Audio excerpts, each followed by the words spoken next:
Are we sitting out of evaluation there today? So please fill that out. And I think that is all I have. Wonderful. Yeah, and how many folks are members? All right, cool.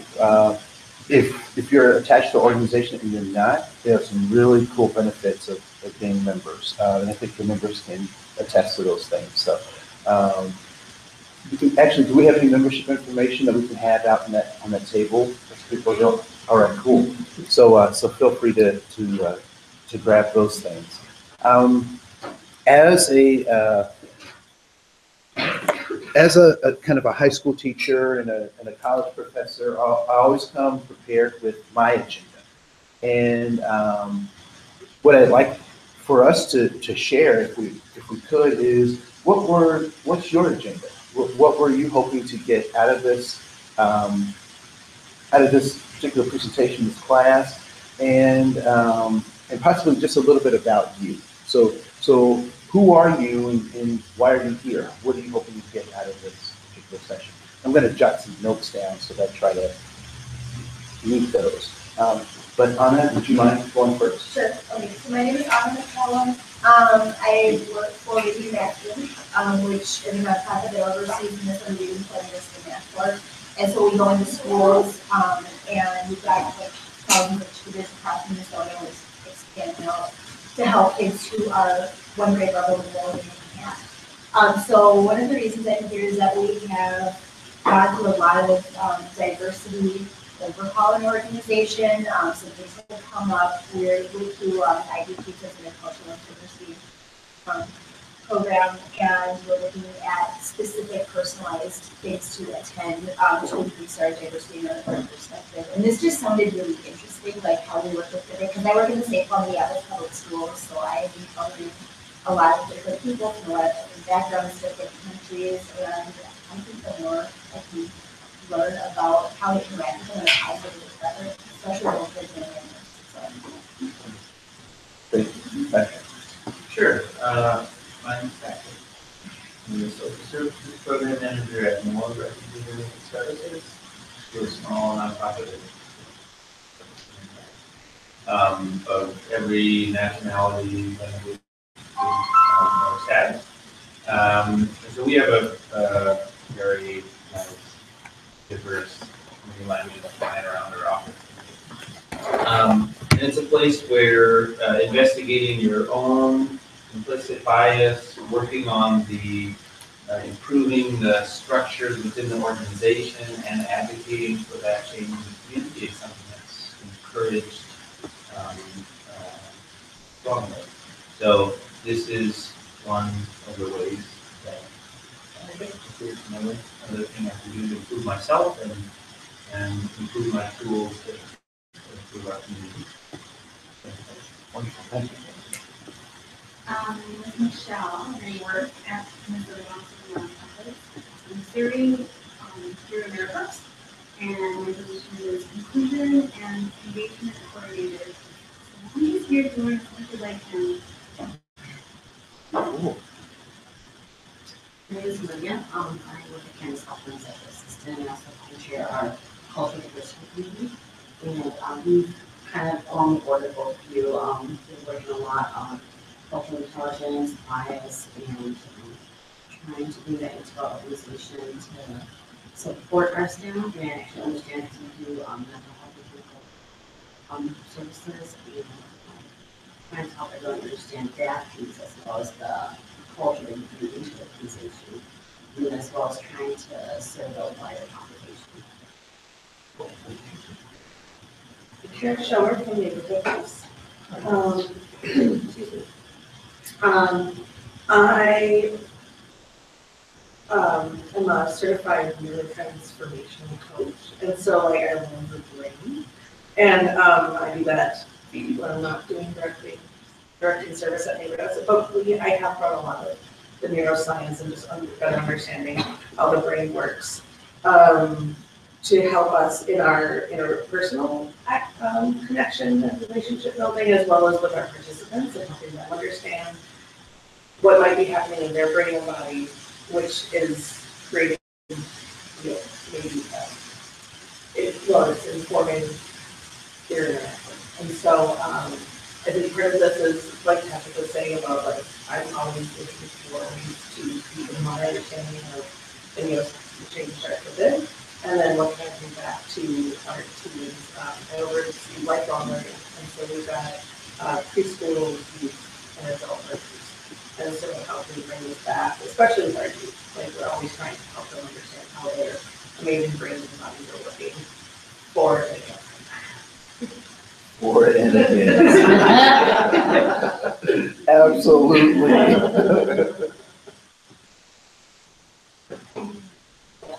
I am a sexual assault. But that means hospital, me or one of my colleagues do probably. And I also do a lot of education and in sexual assault. So this is a topic that I feel really passionate about and wanting to impart to other nurses that provide it here. Especially since we know that sexual assault happens across all cultures and religions and ethnicity, but I think practically when I see patients, we are seeing far more women of color who are sexually assaulted and men of color who are sexually assaulted, and I just want to be able to make sure that we're providing that. Thank you. Thank you. My name is Nadia. I'm an American Muslim with the Council of American Volunteers in Minnesota. I guess I will, first of all, I'm just interested in like talking about race and not writing and talking about race. And then something, this is kind of my first year being exposed to the nonprofit world, and I guess I've been really struck by how not diverse the nonprofit world is and how, I don't know, who controls money and who is in leadership has been really shocking to me. And so, yeah, any opportunity to kind of think about how we can be more genuinely like interested in supporting and encouraging diversity in nonprofits feels very important.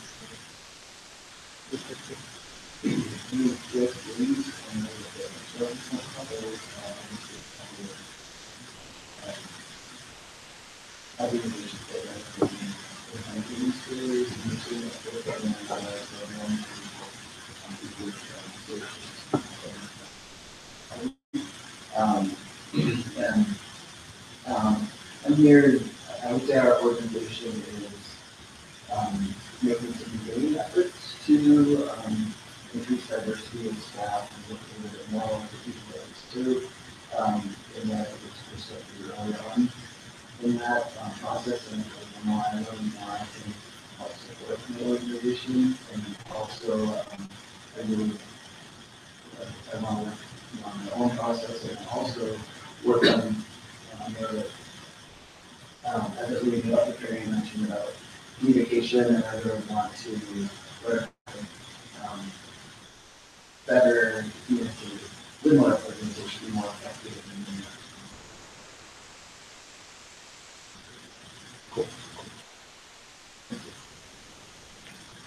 I'm Angela Jones, worship coordinator for Minnesota. I've been with the organization for 10 years. For the last year, we just started to really explore a little bit more education on diversity. We serve the whole state of Minnesota, which as you know has been changing for the better on a diverse plane. And I just was offered the opportunity to serve on a national task force for diversity and inclusion. So yeah, so I'm here to give a little bit more information and then share it with the task force and also our office. Now, you also said worship. Oh, I'm sorry, no.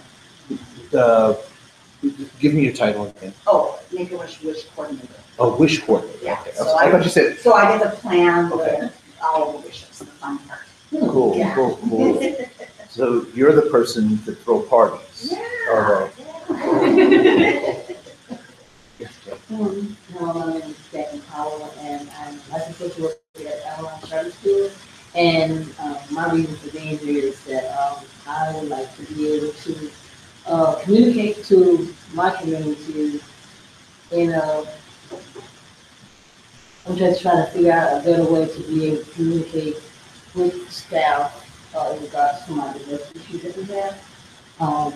We have a predominantly white environment with some staff and students of color, but it's a small population, but we're dealing with some diversity issues, and I'm trying to just educate myself to be able to bring that to the school. Cool. So I don't want to build up false hopes or whatnot. Many of you have, and as adult learners, we bring things into this conversation. So I'd ask that you add your knowledge and your skills to this conversation because I don't have all the answers. My favorite song these days is by Bag and Bones Man. I don't know if anyone's heard of him. But the song, the hook of the song is, "I'm only human after all." Right? So don't put the blame on me. Right? So that's the hook of the song. So what I also recognize is that each one of us, and I'll speak more specifically to myself, I walk into this room with a certain amount of privilege. I walk into the room with privilege. So I am, my predominant language, my primary language is English. I am African American. I'm a cisgendered male, which means that my gender identity and my gender expression are pretty traditional. I'm heterosexual. I'm married. I'm a Christian. I'm 6'2". And I'm mildly attractive. And extremely humble. Right? So I have degrees after my last name. I matriculated through higher education. And so all of those things give me privilege. And so if I don't recognize that privilege, I can use that privilege as a weapon. And asking people, why aren't they at the level that I'm at, right? Why aren't they speaking or acting or blah, blah, blah? But we also know that that privilege is contextual. That privilege is contextual. So if I go to another area, another part of the country, another part, even another neighborhood, I lose, or some of that so-called privilege is diminished. The third thing that we also have to recognize about privilege is that it is an illusion. That privilege is an illusion. And I've oftentimes heard people talk about white privilege. Has anyone ever heard of people talk about white privilege? It's an illusion. It's an illusion. The so-called black privilege or other forms of privilege, they're all illusions. And this is how I like to explain that this is an illusion, because we've really been taught that this stuff is real, and illusions can be real as long as what? You believe the illusion. The illusion is real as long as you believe it. And so, so this is how I kind of explain this to my college class. We talk about this, our unit on privilege. Because many of you may have seen, there's a video or a meme video, and I'm not sure what you call a meme that's a video. You know, a video, I don't know. But where people are doing the privilege line, right? So the funny thing is, I remember doing that back in the 80s. And now people see it now, and they're like, oh, it's new, oh, look at this. It's so, but it's an illusion. So the privilege line exercise basically goes, you put people in a line, and you start to ask questions either about their history or their heritage, right? And so people either take a step forward or take a step back. How many people have seen that video? Okay, cool. And so by the end, people are stratified, right? So I remember I tried to do this with my class at Bethel. And so we were doing the whole thing, and people were stratified, and I'm looking at this group. I'm at Bethel University, which is a private institution. which means whether you're on scholarship or not, you're at Bethel. However you are there, you are in a private institution. So one day it occurred to me as I'm looking at my folly in doing this particular exercise, because I have people of color towards the back and white people towards the front. What was my folly? Why was that exercise now, given the context of where I am, somewhat silly?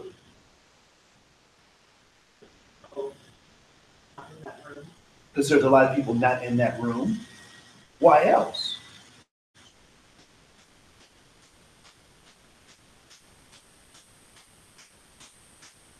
No matter what privileges people had or didn't have, they're in the same room.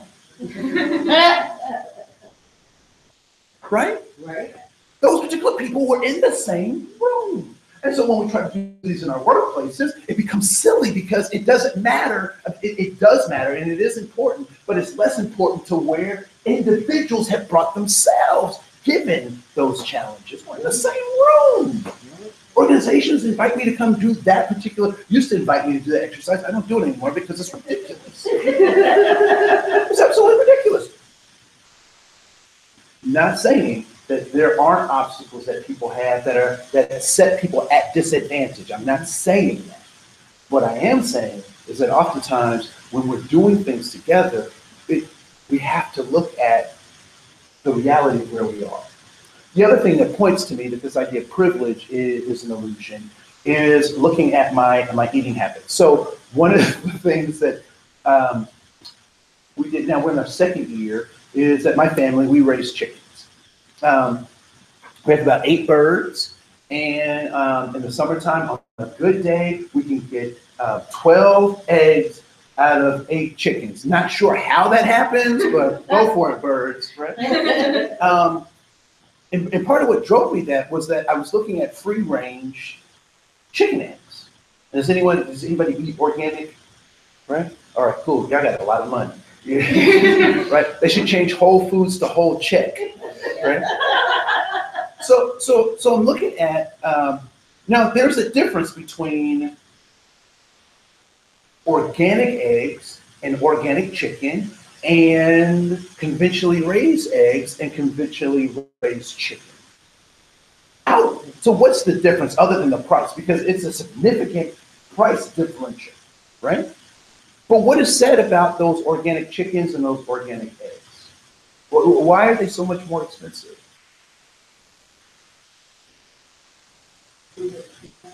Because the food that gets fed to those birds, okay? And what about that food? So it's chemical free. It's not subsidized by the government or conventionally raised in, so It's not subsidized by the government where conventional raised poultry is, yep. Or might be, yep.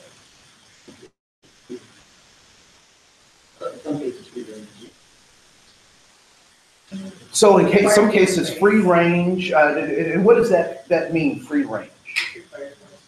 They have more. A lot of different things. Yeah. So it can mean a lot of different things, right? And Not all running around. so it doesn't necessarily mean they're all running around and basking having picnics, whatever. Right? But it certainly implies that there's more room than a conventionally raised chicken, right? So their environment is what's that? We'll get to that in just a second, right? So they have a better life, right? We're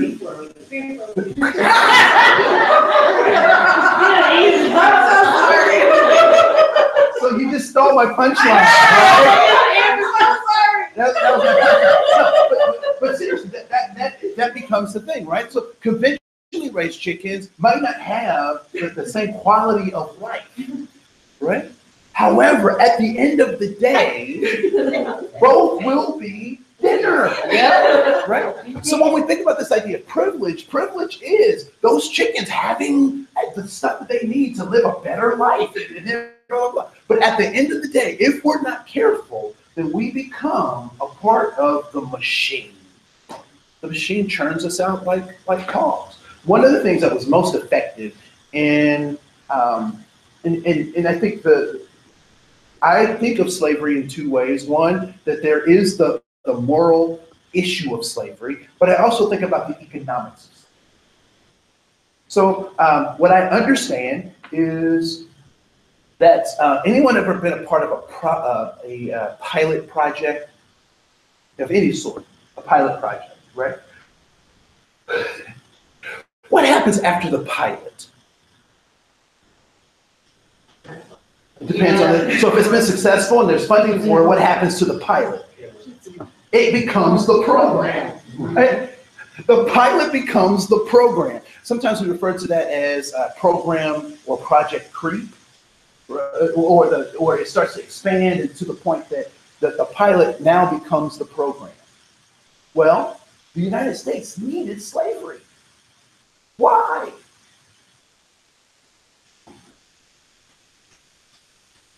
What's that? We needed money. We didn't have any money. King George was not going to continue to give us an allowance, right? King George was like, we're done. And so we needed slavery. So, but what is the problem? That was the pilot. And then the pilot became the project, the program, right? So which then leads us to really trying to understand why immigration is an important issue.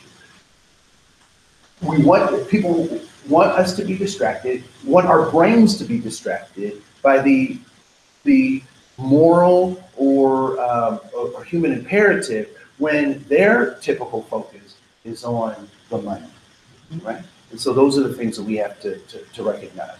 And so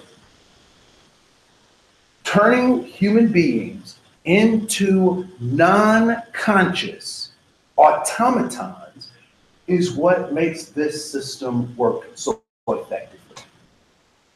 Kunta Kinte. So growing up, I remember watching a show called Roots, based on the book of Alex Haley. Now, Alex Haley's book and the TV show that I saw they run in parallel, but with two different kinds of universes. The ABC program that I watched as a small kid became a story of American, a great American tale of a family over conquering odds, right? Alex Haley was a story about people stolen from a land and taught to and adapting to a new land. But one of the opening scenes that really caught my attention, understand how and why it's important to understand how our mind works, was this particular scene. So early in the show, they capture a West African young man by the name of Kunta Kinte. And so they bring Kunta Kinte and other family members and community members from West Africa to the Virgin Islands and ultimately to the shores of the United States. So as a part of their process, they would turn human beings into cogs, into pieces of their machine. And so to do that, they had to condition them. And so they did a dramatization of this process. And so they would tie Kunta Kinte to this apparatus that had his back exposed. And so they would take this kind of medieval device and they'd lash him on the back. And as a part of this conditioning process, there was some questioning that would go along with this. And the question that the conditioner had was, what is your name? And as long as he could hold on, he told him, my name is Kunta Kinte. But at a certain point, he had to rationalize, how much is it worth me being Kunta Kinte versus giving these people what they want so that I can live another day? And at a certain point, the man lashed him and he said, what is your name? And he said, my name is Tony.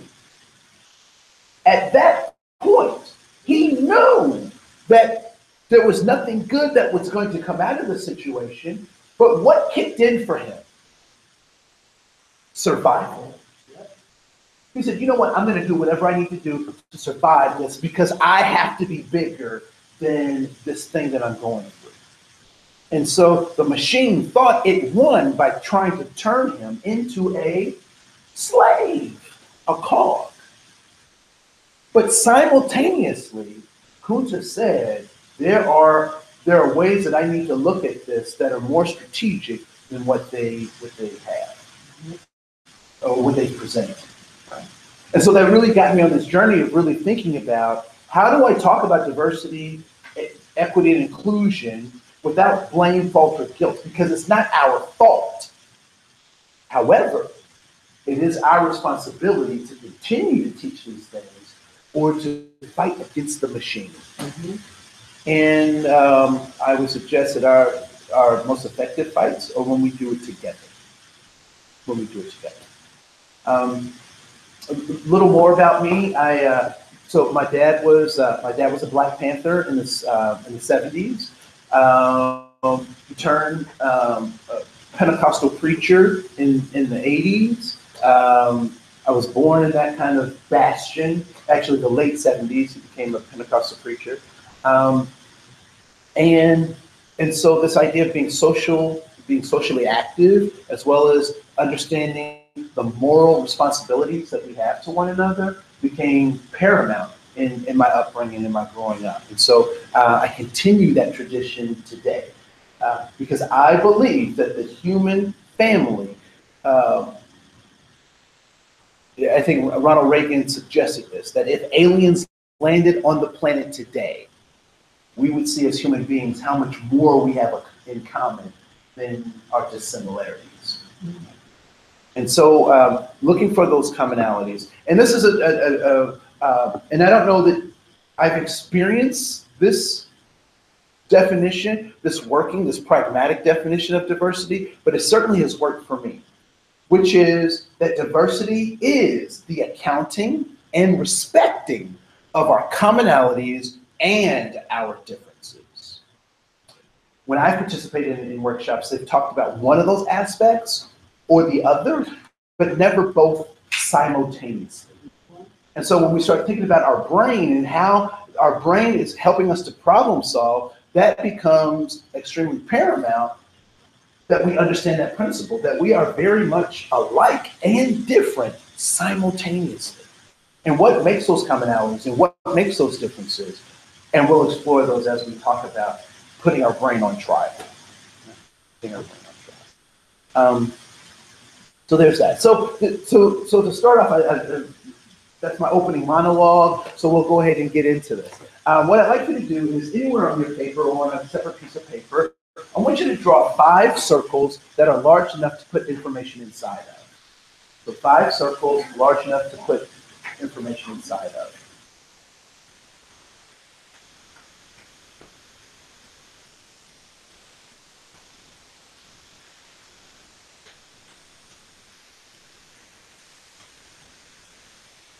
All right.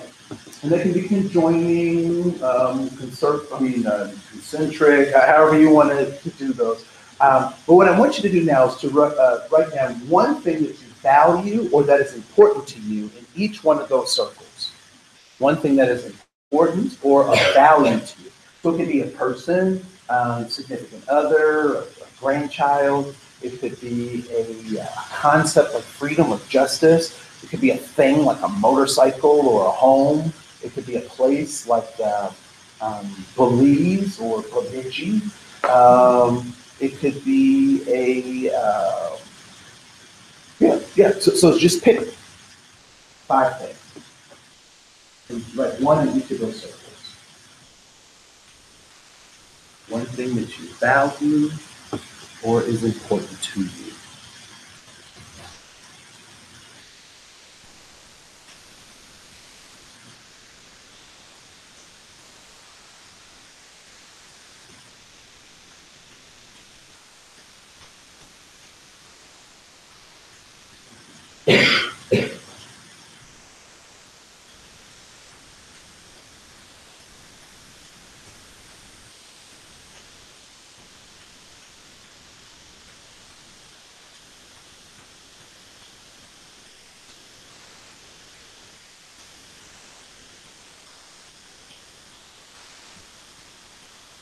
This is not an SAT.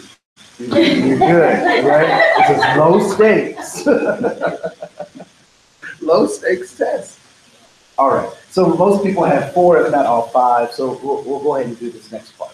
What I'd like for you to do is I want you to find people who not either, who agree with what you have as something good on your paper. If you have something that is a good thing, that they think that's a good idea, or they have something similar to what you have on their paper. So that they have something similar on their paper to what you have on your paper. So either they say, yes, that's a good idea to have that or to value that, or they have something similar to what you have. All right?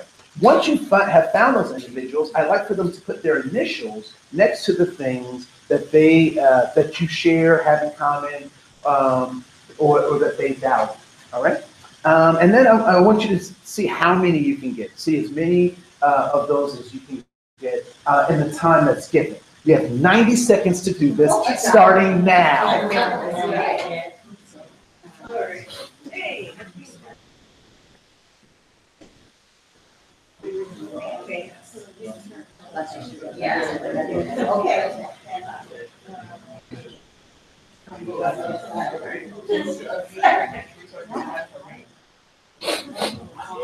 Okay.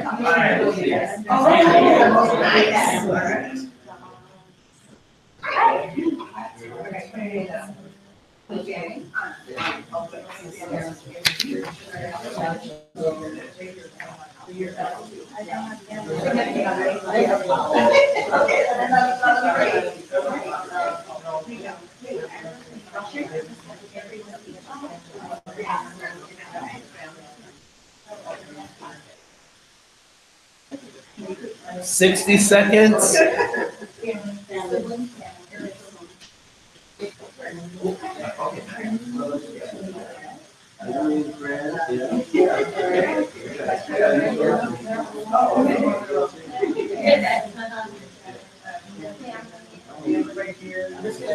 Yeah. Education,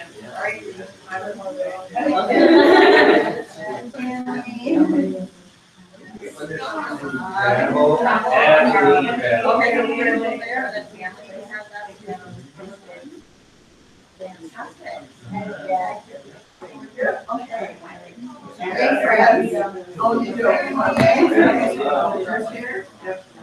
Yeah. 45 seconds. Yeah.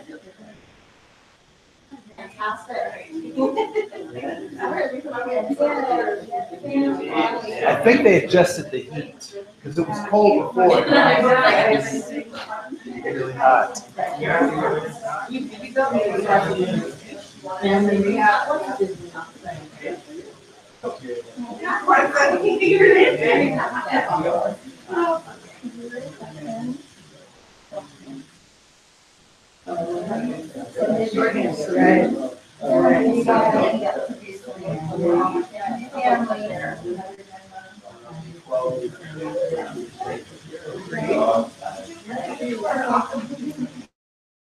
I did it.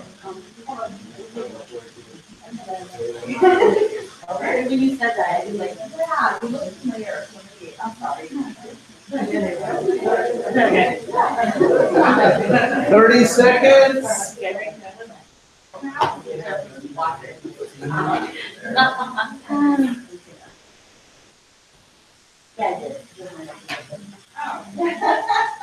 Four, three, two, one, and game over. I know.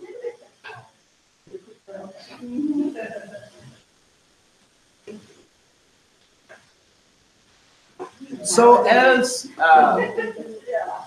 leaders in your organization or as participants in your organization, what value, and before we even pick apart the activity itself or the results of the activity itself, what value do you think this kind of activity could add to your organization or to a meeting or to a gathering? What value might this add? This particular activity add to your organization? Or what could it add to your organization? Yeah.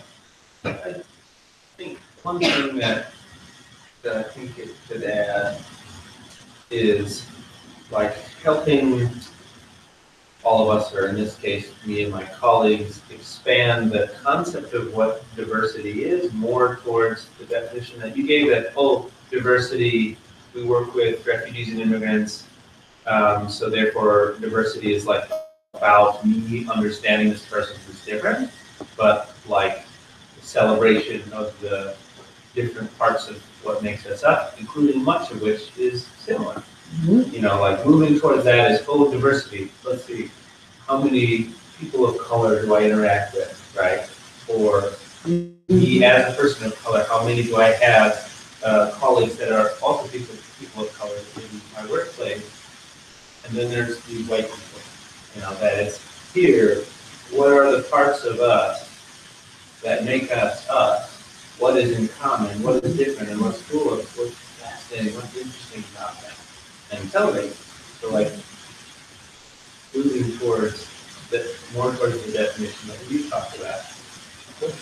Other folks with that. I do agree, that this definitely would be a wonderful exercise to do, because like I say, it would show more of our commonalities and our differences. And that way it could be able to have a better conversation with us, with our differences that we have. Other folks. How connected, you know, just add your organization or to a group you're working with?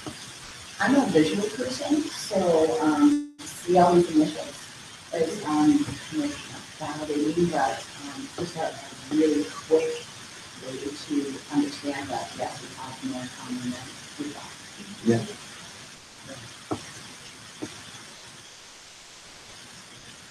So let's dive into any other thoughts. I want to make sure that I'm pacing well enough for people who need more time to think or come up with a response. So. Well, one thing, like with Anna and I, we didn't have any words in common, but like everything that's on her page, I was like, oh yeah, I'm excited about, I value those things too. They're not like explicitly on my page, you know, and that kind of thing. But we approach this differently. We categorize, we share concepts and things, and so that's another way for the conversation starter. Yeah. Like what you were saying about how it's all contextual. This is my context. Yeah. But this is the thing that I think is really interesting, because I don't know what happened. Something happened. I don't know when, I don't know what, I mean, I don't know specifically what, but I do know that something happened. That there was a time that if you had differences with someone, that was an invitation to friendship. You'd be like, you're different.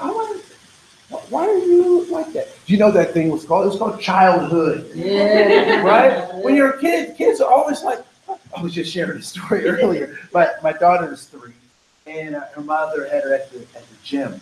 And it's just something about the purity of kids, right? I mean, the agendas, the maturity, I think that maturity is like a scab, to be quite honest, right? In that the more mature you are, the more scabs you have, or whatever.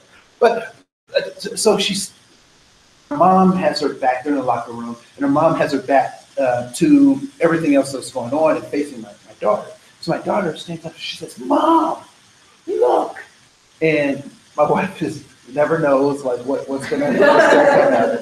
And so she's like, "What?" And my daughter says, "Her hips." And my wife said, "What?" She said, "They're huge. Her hips are huge." And my wife was like, "I can't turn around." "Baby, we don't talk about other people's bodies. We don't." She was like, "But they're huge." And my wife was like, "Okay, let's just go. Let's just go." Right? So this purity that kids have. And I remember also walking with my daughter at it was some public gathering. I think it was a fair or a fair of some sort. And there was a woman who had a birthmark on her face, and it was a purple birthmark. And so we're going, and my daughter goes, "Oh!" Right? I don't miss a beat. And I said, "Yes, isn't that beautiful? God made us all different." She says, "Yeah, God made us all different." I was like, wow. right? I can save myself from a bunch of embarrassment and whatnot. But she hadn't learned all the tricks that we've learned. So I believe that these commonalities and differences are extremely important for us to recognize, right? So how is it that you have come to be able to sign on someone else's paper? What occurred that allowed you to be able to sign on someone else's paper? Because I would assume, I mean, by looking at us, that we don't all come from the same background, probably not from the same community, and our parents probably don't know each other. So how is it possible that we're able to sign on other people's papers who are, in some ways, complete strangers to us? How's that possible?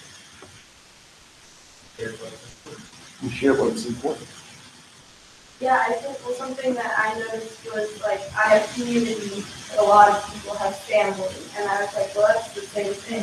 And so there's lots of things where I was like, well, if you can relate to a group of people in the way that I think you can, then for me, that's your community, and I totally, that's the same for me. Yeah. How else? I think the one thing that kind of stood out to me that, but we were willing to get to know each other to the point where we want to see what the differences were, what's going on with it. You're interested, you're vested in finding out about the commonalities and differences. I think in your group, you guys, and if I overheard incorrectly, please correct me, but there was some explaining of things. That you were actually having conversations about different things that people have in the papers, right? And I think that's extremely important as well, right? What fundamentally allows us to do this?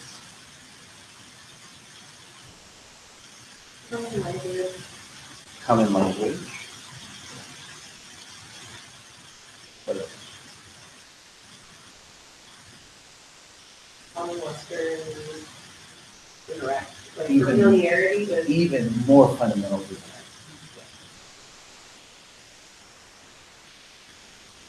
We're human. We're human. This is where I think a lot of cultural competence trainings and stuff, they go off the rails, right? Or they don't recognize this as a theoretical underpinning to having cross-cultural conversation is our common humanity.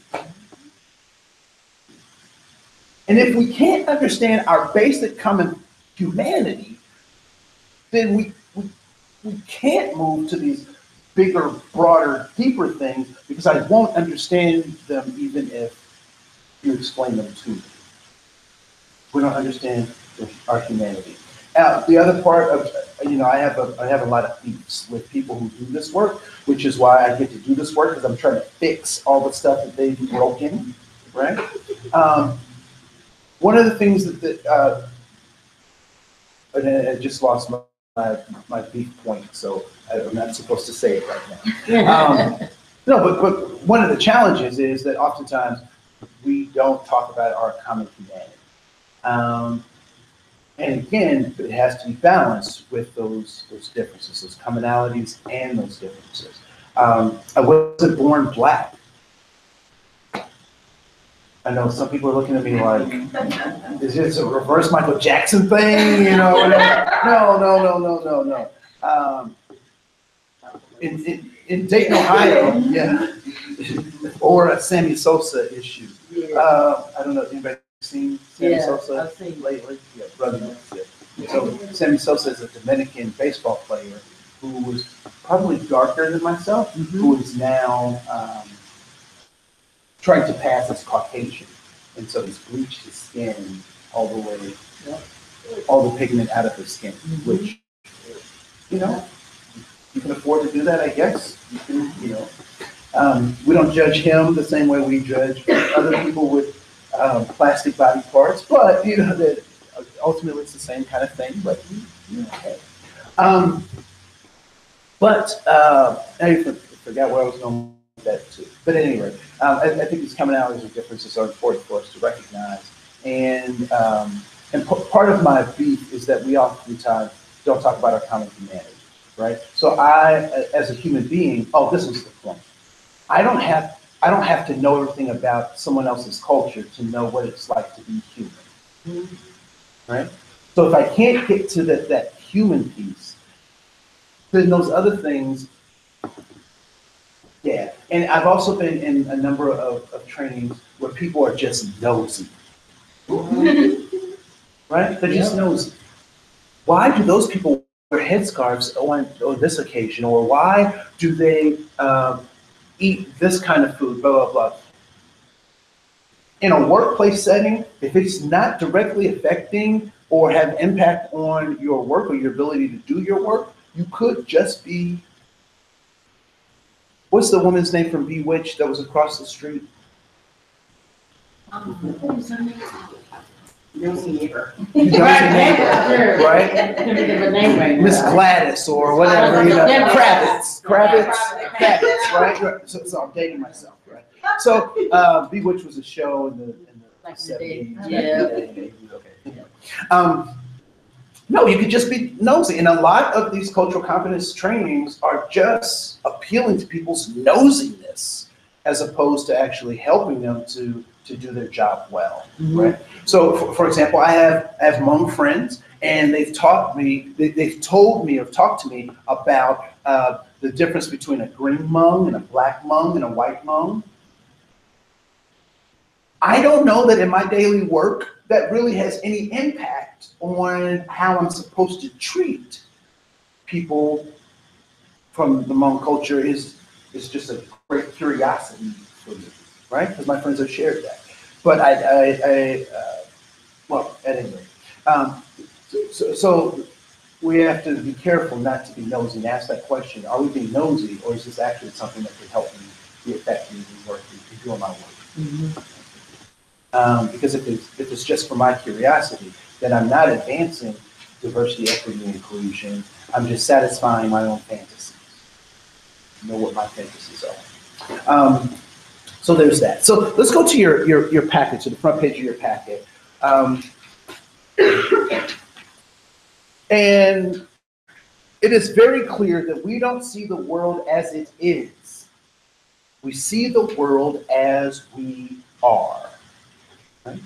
We don't see the world as it is. We see the world as we are.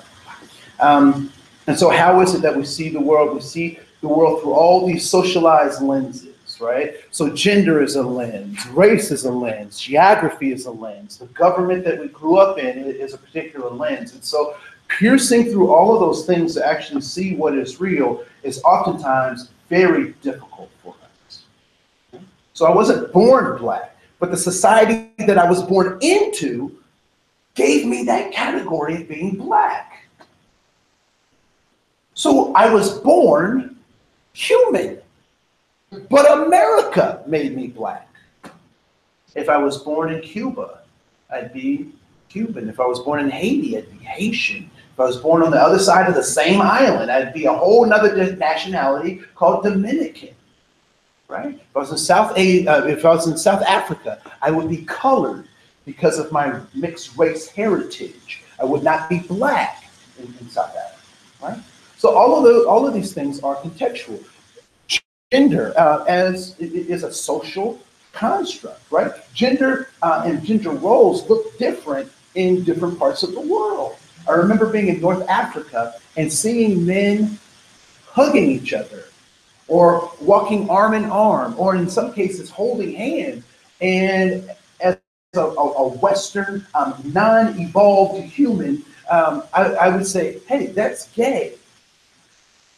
When in fact, that was just them, right? That was how they how masculinity is demonstrated, right? Seeing men kiss each other is how masculinity is demonstrated in that particular part of the world. And so when you look at other people's values, that you see wrong values.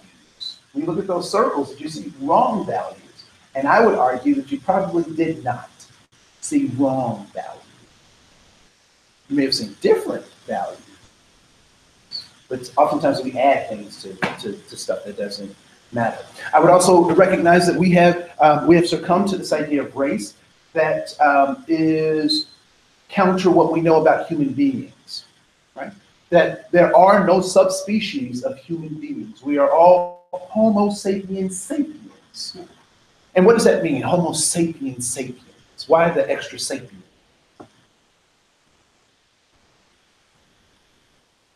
So we know that there's been categorizations of Homo erectus, right?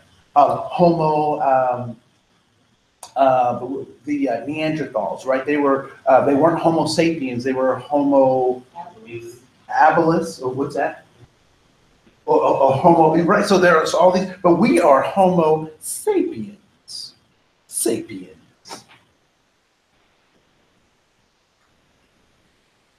What does Homo sapien mean?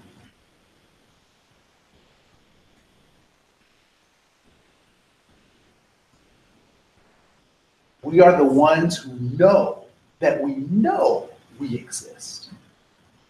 It is metacognition. So in that phraseology of sapien sapien is that we know that we exist. So we have metacognition, where some of our animal counterparts, and we haven't proven this 100%, don't necessarily have the kind of foresight that we have to have the kind of imagination that we have as human beings, right? We are the enlightened ones. We are the ones who eat knowledge. Hence, Apple. Apple computers, right? Do you know why that logo is an apple? Because we eat knowledge, right? So Apple, knowledge, right? So we are the consumers of knowledge. And so what we know about this idea of race is that race is a way that, okay, so let me back up just a second. At the classroom, I went to work for a place called Anoka County. And I was the affirmative action officer for Anoka County. And in that role, it was my job to read the federal guidelines for hiring and firing and advancing employees, right? So the federal guidelines.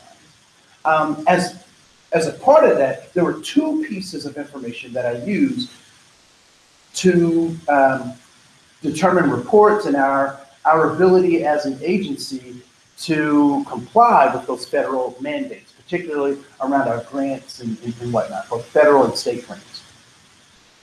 What do you think were the two data sets that I used to determine our racial and gender and disability balances? What two data sets do you think I used for that?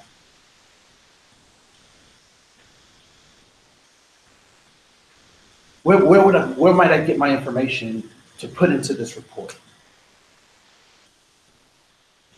Would I make it up myself?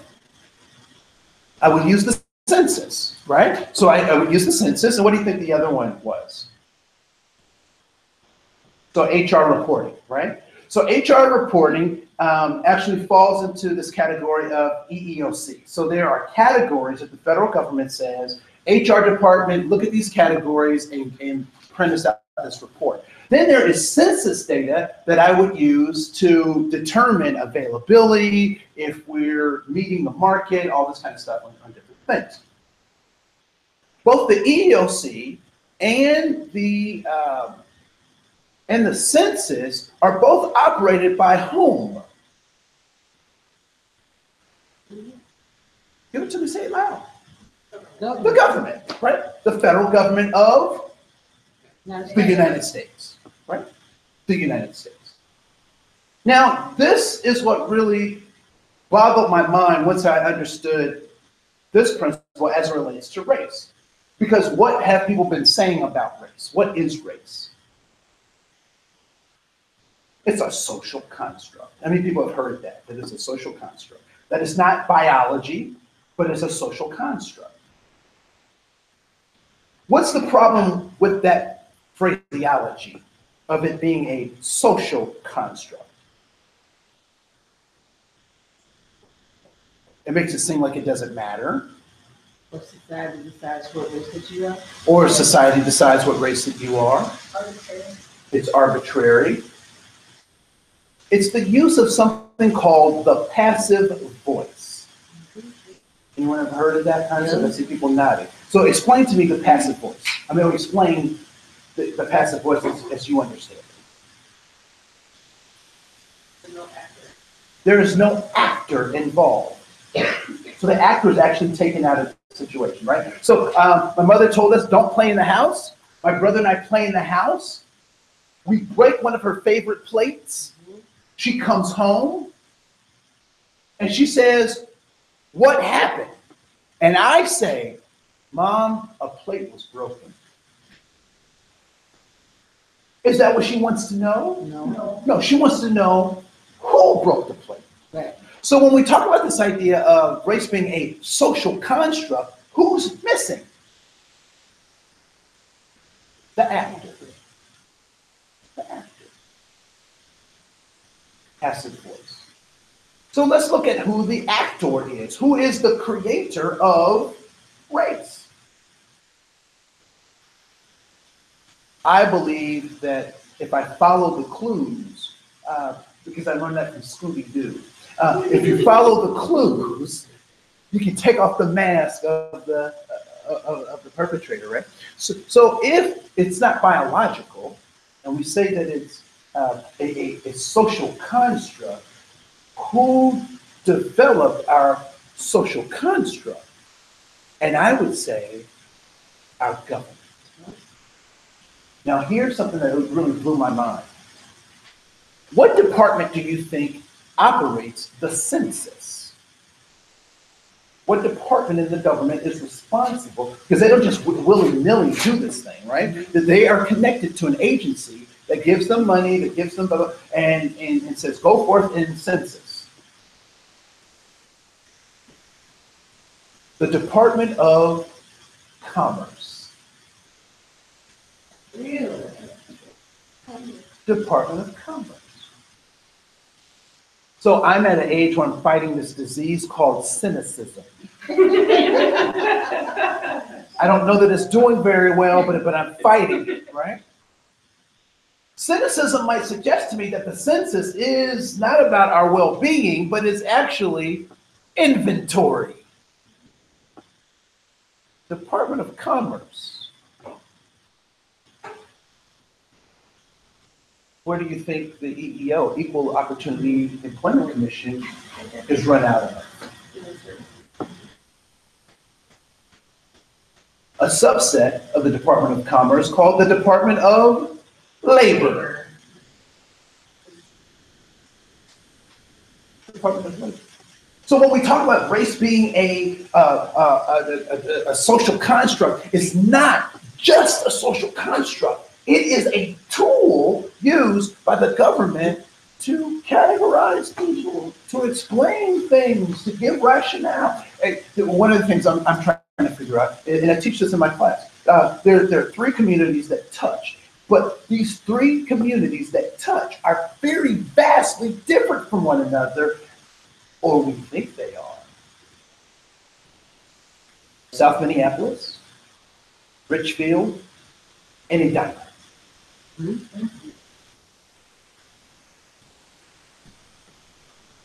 Square footage of the homes, where those three places touch, very similar. Square footage of the homes. The geographic location, if we zoomed out of the planet Earth on one of those Google Maps, looks pretty much the same. But the experiences in those three places are, or the values we've attached to those three places is very different. Very different.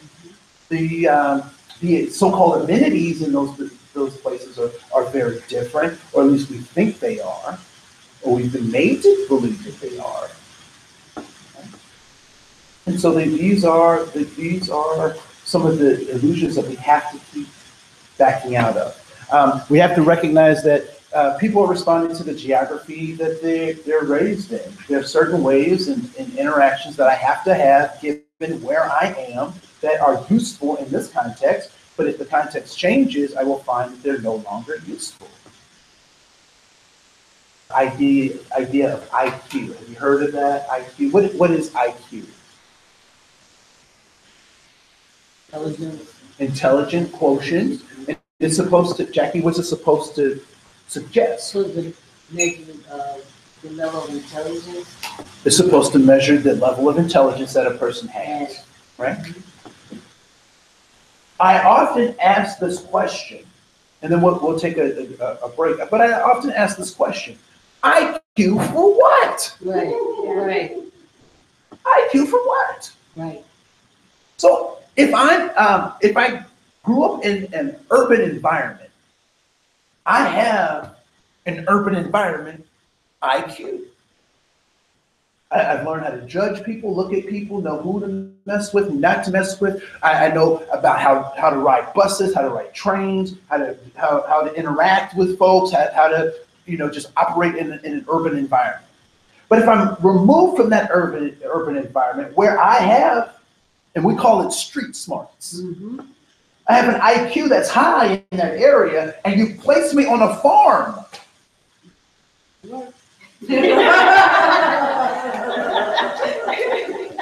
Or I take a farmer and I place that farmer from southern Minnesota, take that farmer and I place him in Manhattan, in New York.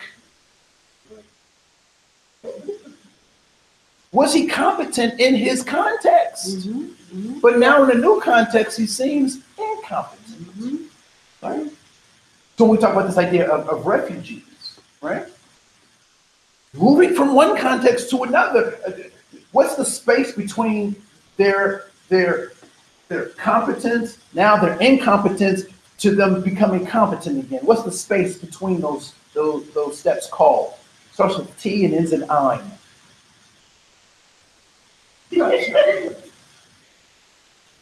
Time, right? Time. But when we think about brains and we think about IQ and how smart someone is, what we typically don't take into account is the context by which we're judging that body of knowledge or the value of that particular knowledge. So we'll talk more about that in just a little bit. And then also the governments that we're growing up in has a huge role in how we see the world. And we particularly, most of us have grown up here or interact here in the United States, and we have a contrary philosophy of government. The United States was based on rebellion. That was a large part of how we interact with our government, right? And also blind loyalty sometimes is a part of that as well. But let me do these 3 points, and then we'll take a break, and then we'll come back. Actually, these 4 points. Just want to talk a little bit about, still on the front page, talk about human truths. That human beings can learn, change, and grow, even if you don't see evidence of that. We don't need to see evidence to recognize that works, that people can learn, change, and grow. Second, people do what they think works, even when what? Even when it doesn't work. But why do they do it if it doesn't work? If it's not yielding results, why are they continually doing it? Because it's what they know, all right? And why is it that it's what they know? And why did they learn that?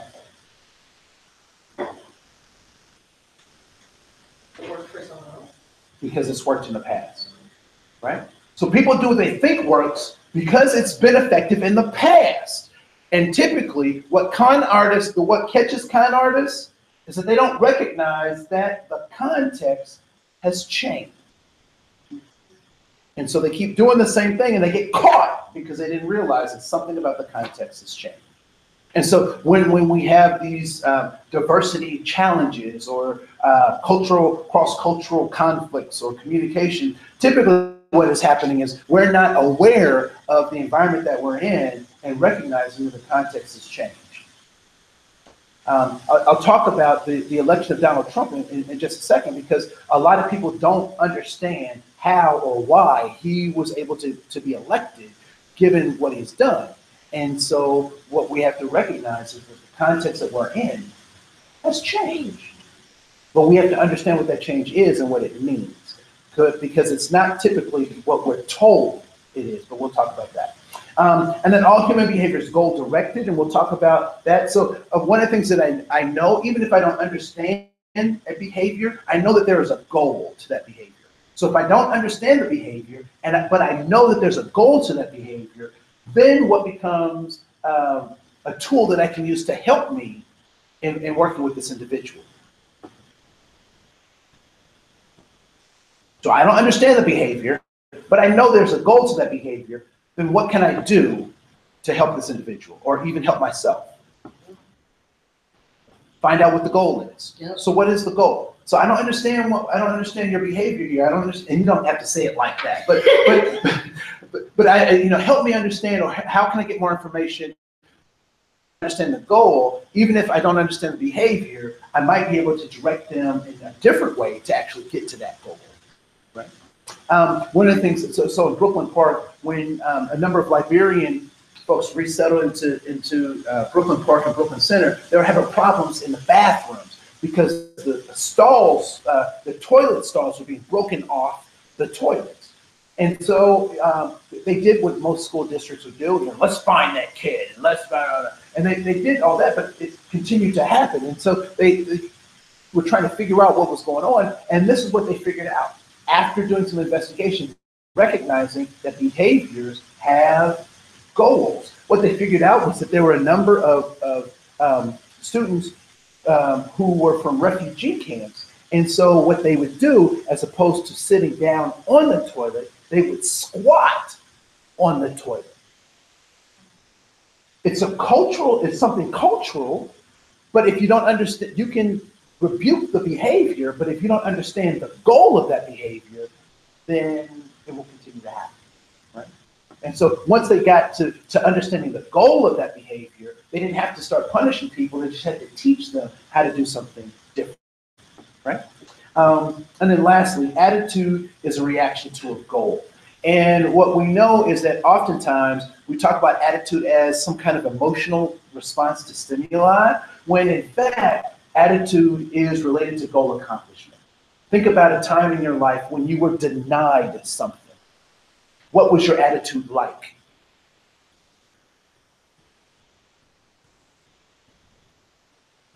It was bad, right? Or negative, right? But think about when you were the recipient of something that you desired, or something that you were working for, or something that you liked. What was your attitude like then? Positive, right? And so when we see people with negative attitudes, their attitudes are giving us information about their goals.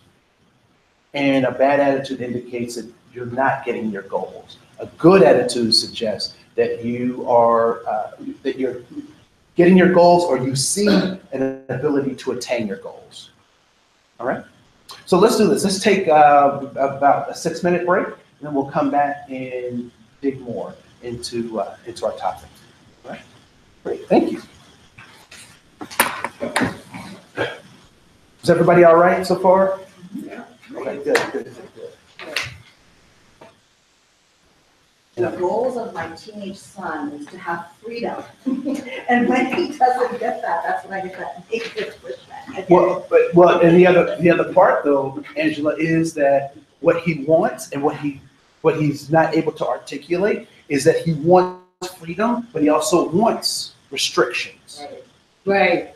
Because if you just said, take it all, go do it, he'd be like, what? No, Don't you care about me? Don't you care? Right? So no, so he wants both of those.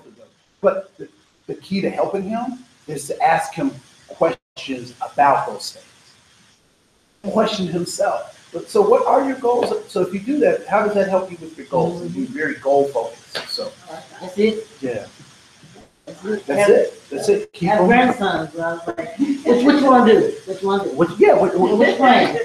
Yeah. So just know to make a decision that this is the choice that you're making. Yeah. Know that's what you want. Yep.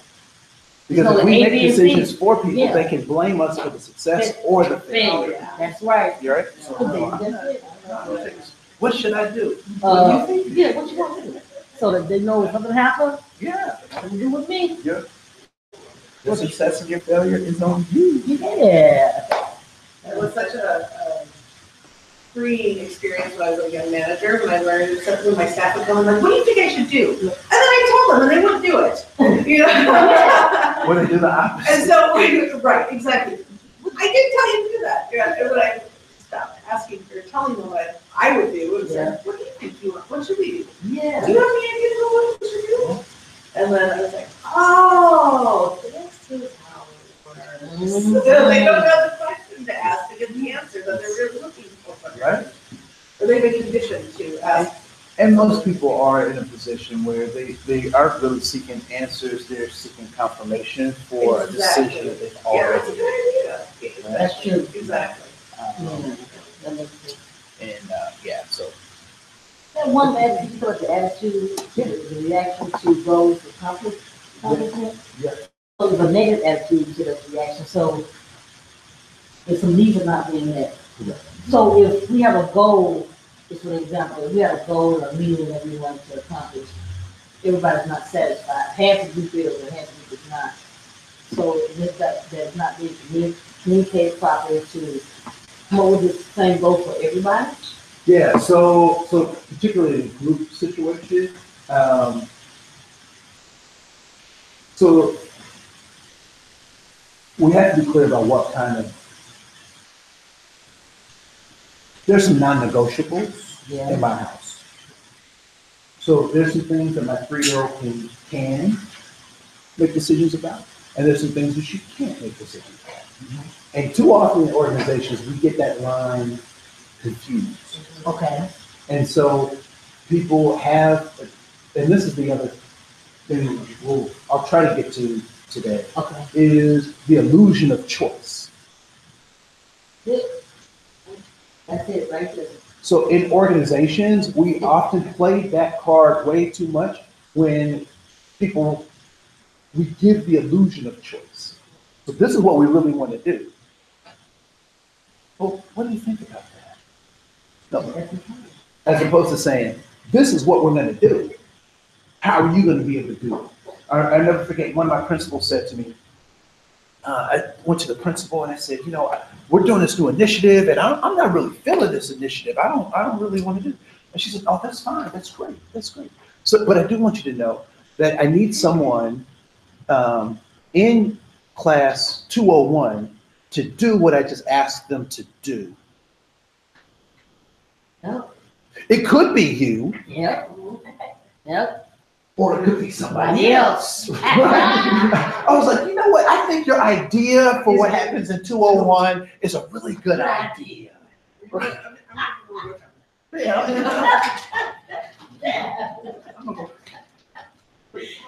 Let me go get up.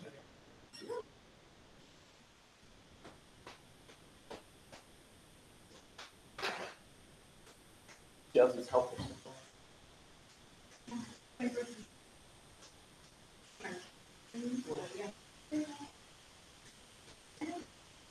think you're gonna get.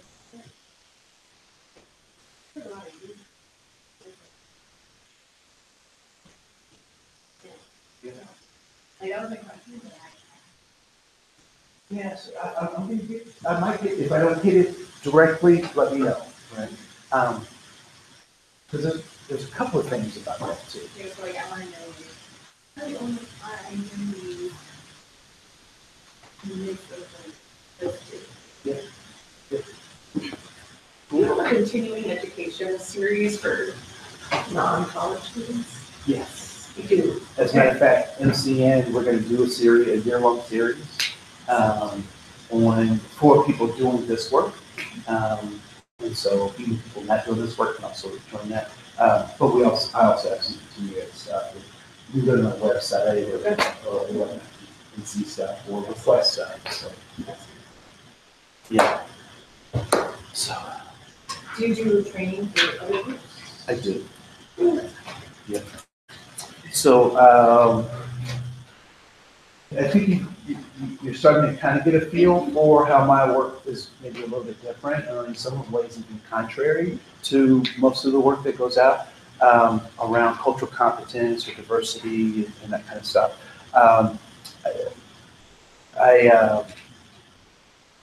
So yes, I do. And I do one-time things. I also do CEUs or CLEs or other accrediting pieces for people who have licenses or those things. I'm working with the Minnesota Chiefs Association, police chiefs throughout the state, to really talk about, and I'm working with their unions to talk about what kinds of things can we put together collaboratively to help us think about this stuff differently. And so that tool about commonalities and differences, I think will be extremely helpful with officers as they, because they have and it's become kind of a sick joke in a sense. It's better to be judged by 12 than carried by 6. That's a mantra, right? So, you understand it, right? So, and so people, so that's a mentality that people have, it's either you or me. When in fact, it can be both of us, right? And, But you have historically knowledge that, well, the way better. oh, yeah, it's a way better option. And we know that. Right. They know that, right? And so trying to help them pierce that a little bit, particularly at the chief's level, is important. I was just talking I had a meeting with them, and I said, this is what I want you to think about. So I was at a conference, and I'm looking at this conference, and I see a bunch of buzz cuts, military buzz cuts, right? I see a lot of handcuffs and sidearms at this conference. And so I'm standing there and I'm like, and Trump is president, right? So I'm looking at this audience and I'm like, I gotta figure something out, how to reach them. And so, unlike myself, because I think this stuff is corny when people do it, and it used to be big in the 80s, and certainly it makes me ill trying to think about this now. But I stood up as a diversity trainer, and I sang the national anthem to this group. People sprung up, wham, hand on heart, took their hats off. Other people just stood. Some people sat. People sang, people didn't sing. And so we went through that whole first chorus. And it was people beside me, I was in the bus, and I was like, yeah, wow. And I was like, yeah, with you, oh. And I was like, who is that song for? But it's for us, it's all of us, we're together. Even if I kneel, boom, right? Even if I sit, even if I blah, blah, blah. And so we started that dialogue, and then we actually talked about the national anthem, and the national anthem is for the North. It's a celebration of the victory over the South, right? So, so for some, cognitive dissonance is an important thing because it allows people to actually, so if I'm a Southern rebel, how can I support the national anthem? I can't. Right? So yeah, the brain is a funny thing, and people like to play with it all too often. Play with the brain. So yeah, let's lean into this a little bit. Any questions or comments about things I've given so far? Helpful? Okay, cool. So let's go to page 2.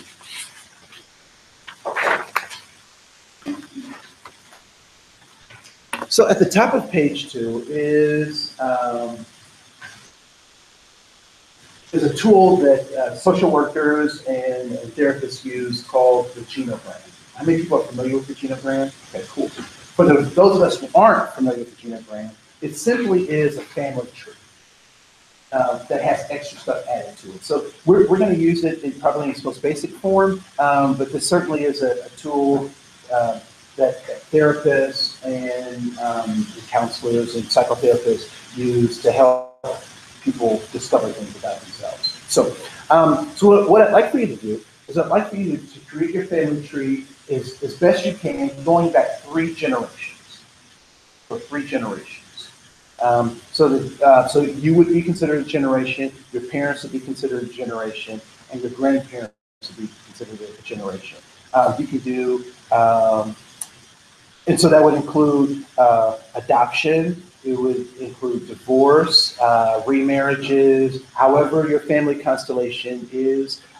or people that you've made up, right? So maybe your family isn't a biological family, but it's an ideological family. These are the people that I connect with. This is my family. However you want to do that. I'm going to give you just a couple of minutes to create that family tree, if you will.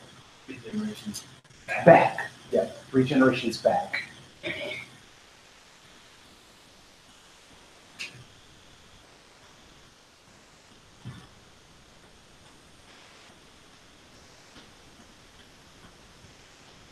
If you don't know names, that's fine. You can just give titles or ways that represent those people for you.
All right, right where you are, what I'd like you to do is I want you to put a star next to any individual or individuals that are noteworthy or notorious in that family grouping. So, who is someone in your family that gets talked about a lot? Put a star next to them. That gets discussed, whether it's because they were great or because they were grungy. Was it because they were um, villainous or victorious? So whether so-called good or so-called bad, you start next to one of those individuals or whoever that applies to. All right. What I want you to do now is I want you to pick one of those individuals that you put a star next to, And I want you to describe in just brief words or pictures or however you want to identify what were some of the attributes attributed to that person. So what were some of the attributes? How did they get described or talked about? What words are used to describe them?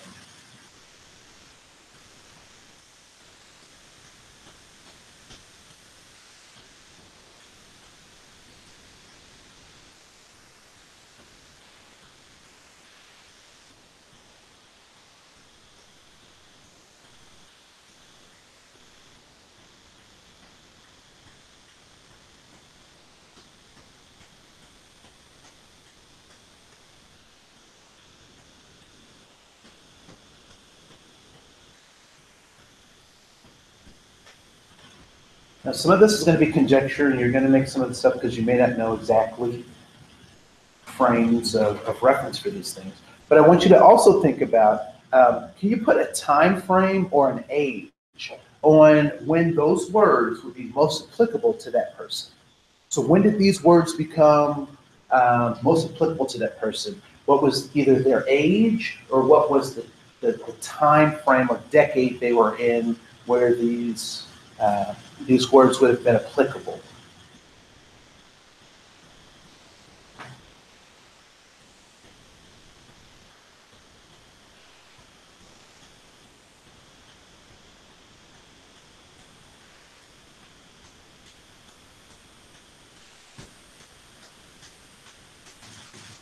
And this is the last question I asked you to, I want to start really longer around this particular thing. When those words or that time frame became applicable to that person, where on the planet were they?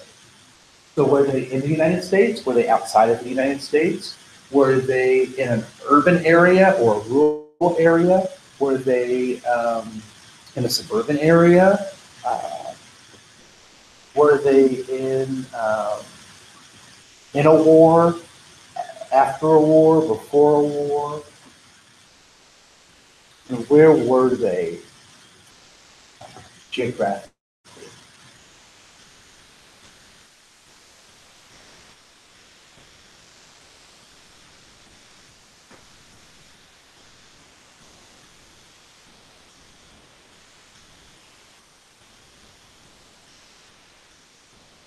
All right. So, how many people know that the Walker Art Center got in trouble last summer? Yeah, so they got in trouble for the gallows. I don't know if anyone's heard about that. So they had this hanging gallows exhibit where they had 7 examples of historical uses of capital punishment, one of which was represented the Dakota 38.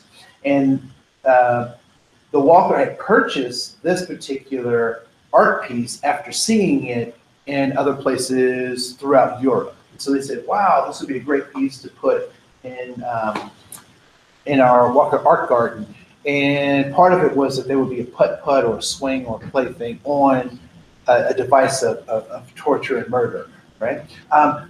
Is anyone, from those of you who are familiar with the story, do you know what the Walkers' biggest, what caused them the most pain around this? Where did they misstep?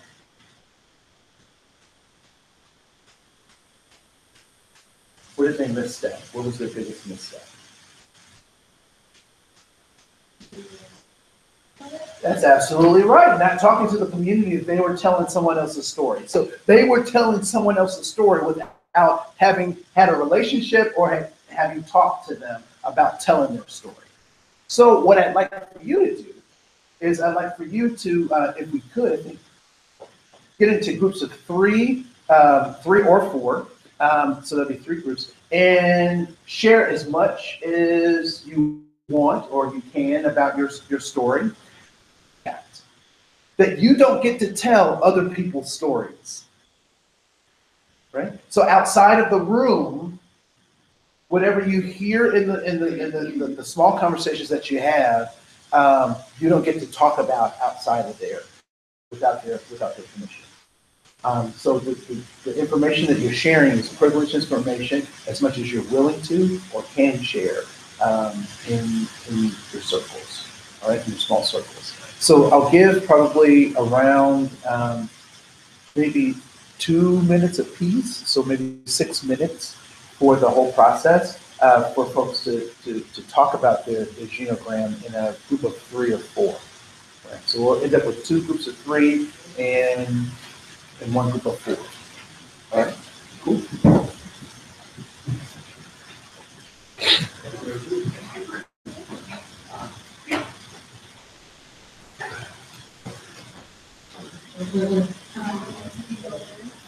Portions or? I don't know. Oh, geez. Yeah, this is,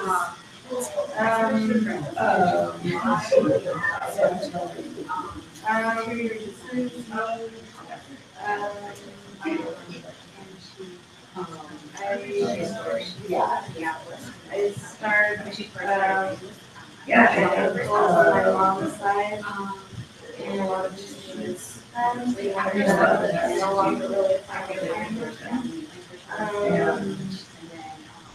and there's then one side. my mom and on my sister have That been, side. a tough relationship. I don't know what My it was. sister is kind of, steady. My parents, misgendering her mom, and so, it just means that kind of, they're old, There's a lot of them. it's really hard for her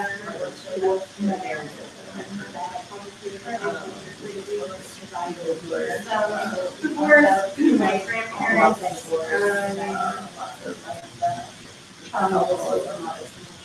yeah,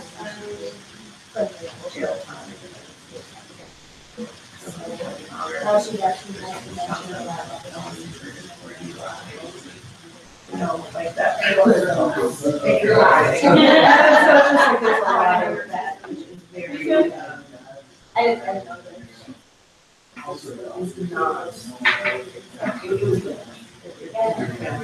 is not. Yeah, my aunt, she was a child. There's some individuals that, around people for the best. That's not the only place you can still, well, with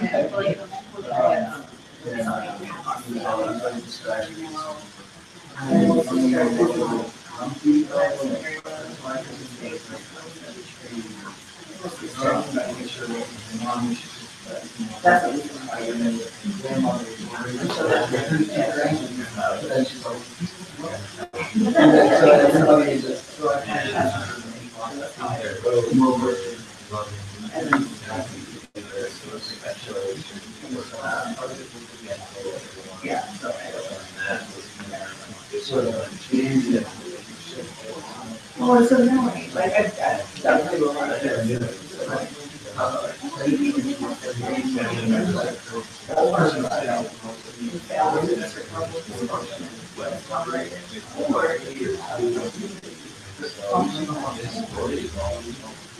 don't understand why family,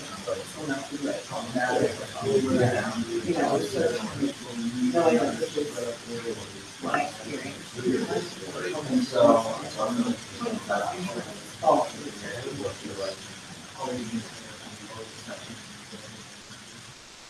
Yeah, but a lot of times,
maybe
Like their perspective on the observations of the journey. Mama, art.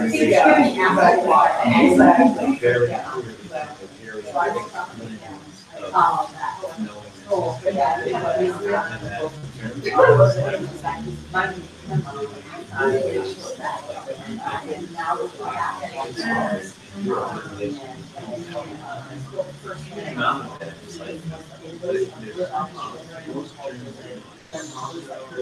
of driven and committed to not being perceived as racist, prejudiced, like it's like this right here, cultural memory.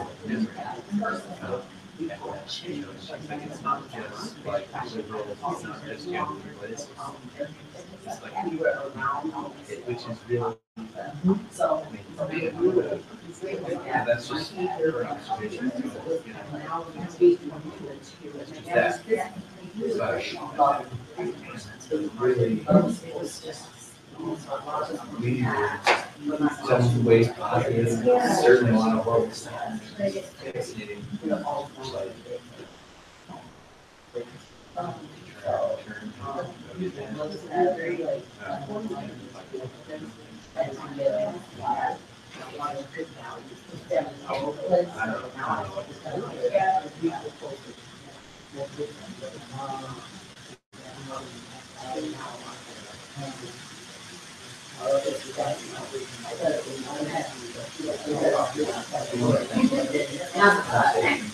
People, you know, like, right.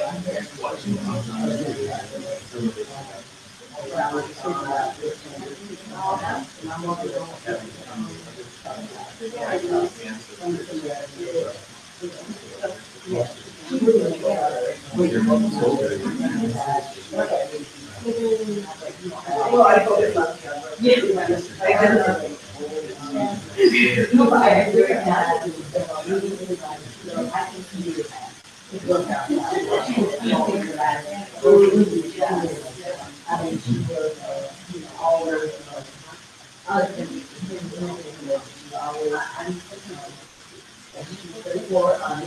Say what you have to say, she always did, you know, she was, you know, she was always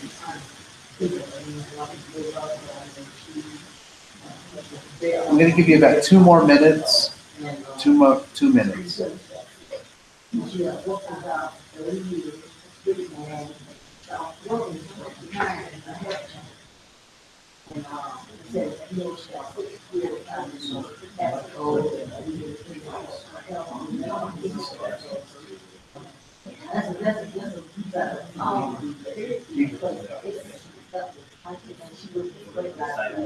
And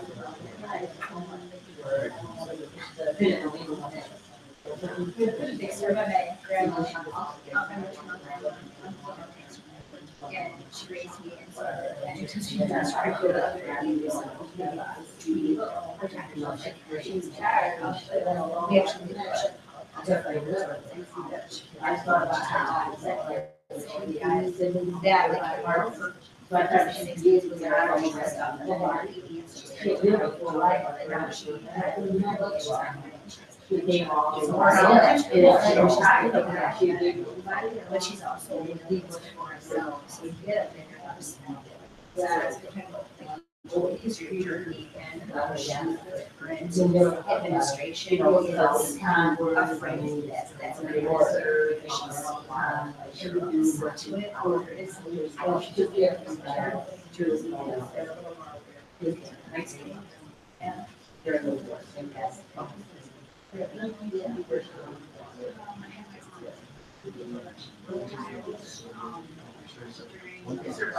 Yeah, it's helpful, like, you make a choice.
All right. So I just want to make sure that everyone get a chance to share. I want to make sure that everyone got a chance to share.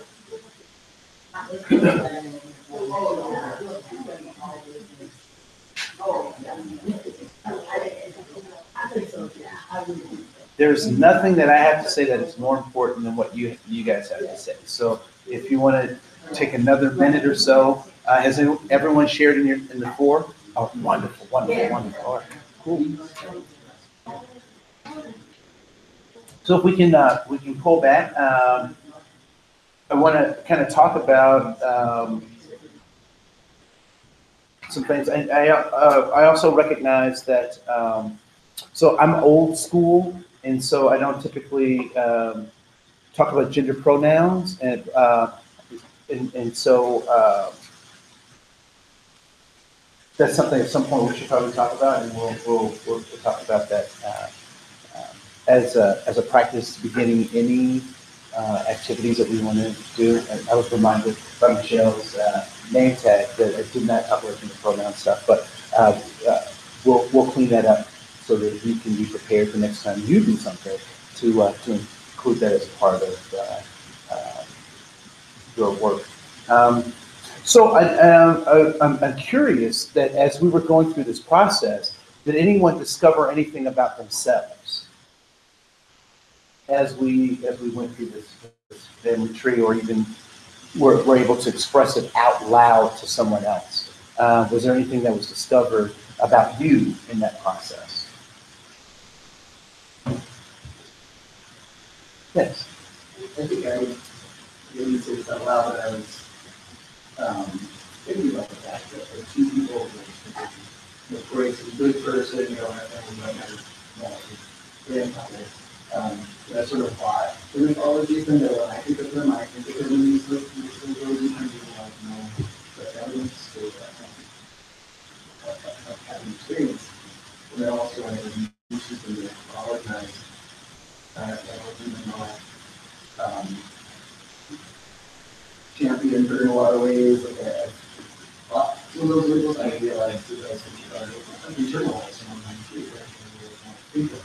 There's just this little bit of negative pull, even though for myself, other people have even more. So it's interesting. Those mythology and stuff like that too. I internalize them. Consciously. Yeah. Right. So myths are important, right? Myths are important. I find it interesting that Dr. King has become, and it'll be interesting in 1,000 years, what will be said about Dr. Martin Luther King, right? Because even as we speak today, he's a mythological creature, almost more so than his reality, right? Mm-hmm. So myths oftentimes serve us, and we'll talk more about some of that software stuff in just a bit, as well as the hardware stuff in terms of how our brain works. The other things that people discovered about themselves. Yes. Just in listening to the people that I talked to, and one of our group talked about his grandma, and I talked about my grandma. It's like totally different ends of the spectrum, but I was raised by my maternal grandma, who was actually pretty verbally abusive, and she's got a history as a Holocaust survivor, but just kind of like the ideal that I had of what a grandma should be and what mine was, and trying to like kind of fuse those two together. I was like, yeah, I had it in the back of my brain for a while, but it was kind of like, your grandma sounded like very, like the idea grandma that I wanted, and then I have my grandma who's like this kind of parent person, but then if I look at her perspective, it's like there's like who that is, but it gets overshadowed by all this negativity. So it's like you look beyond that, you have looking at it, and it's like if you look beyond that to her humanity, then that can be a little bit challenge that negativity that you look like. You also said something in our conversation that when I joined the group that I thought was that triggered something for me, right? So I was thinking about my grandmother. So she was my person. I don't know if anybody ever has had a person, but my grandmother was my person. It was my father's mother. And her birthday is 7 days before mine, so we would always kind of get together and do a grandmother thing. She had lots of quirks that I could appreciate. In retrospect, I picked up more from her than I think I thought I was picking up from her, because she was, and the term they used back then was a toast mistress. I'm not exactly sure, like, what that was supposed to mean, right? But so the Toastmasters is a group where people do public speaking stuff, and so that I think I picked some of that up from my grandmother, right? We did paint by numbers. I don't know if you remember that in the 70s, oil painting by numbers and stuff like that. And she loved Scrabble and card games and puzzles, and so we did all this stuff. But I also thought my grandmother was nasty. like gross, because she would just do gross stuff, and so she would make breakfast for us, and breakfast for her was like toast or English muffins and tea and stuff like that. And so she would be preparing breakfast for us, and sometimes the jelly would have this great fuzz in the jelly, and my grandmother would scoop out the green fuzz and then serve out of the jam. Right. Or there would be cheese that had mold on it, and she cut off the mold and then served the cheese. And I thought that was gross, nasty, all the way up until she died. And people were telling stories about her living through the Great Depression. And it was then that I said, oh, it all makes sense. Right? So when you say that, context is extremely important. As a matter of fact, I would say it's so important that context is everything. If you don't understand the context, then you don't understand the person. You don't understand their psychology. You don't understand how their brain is functioning. You don't understand the decisions that they're making if you're not able to discern the context. And so when I was asking those questions about those particular people, what was I actually asking you questions about? Their context that led to how people describe them. And I would suggest that those contexts, those challenges, those easy times, those whatever they were going through, contributed to the behaviors of the worldview that they had. And if that is true about them,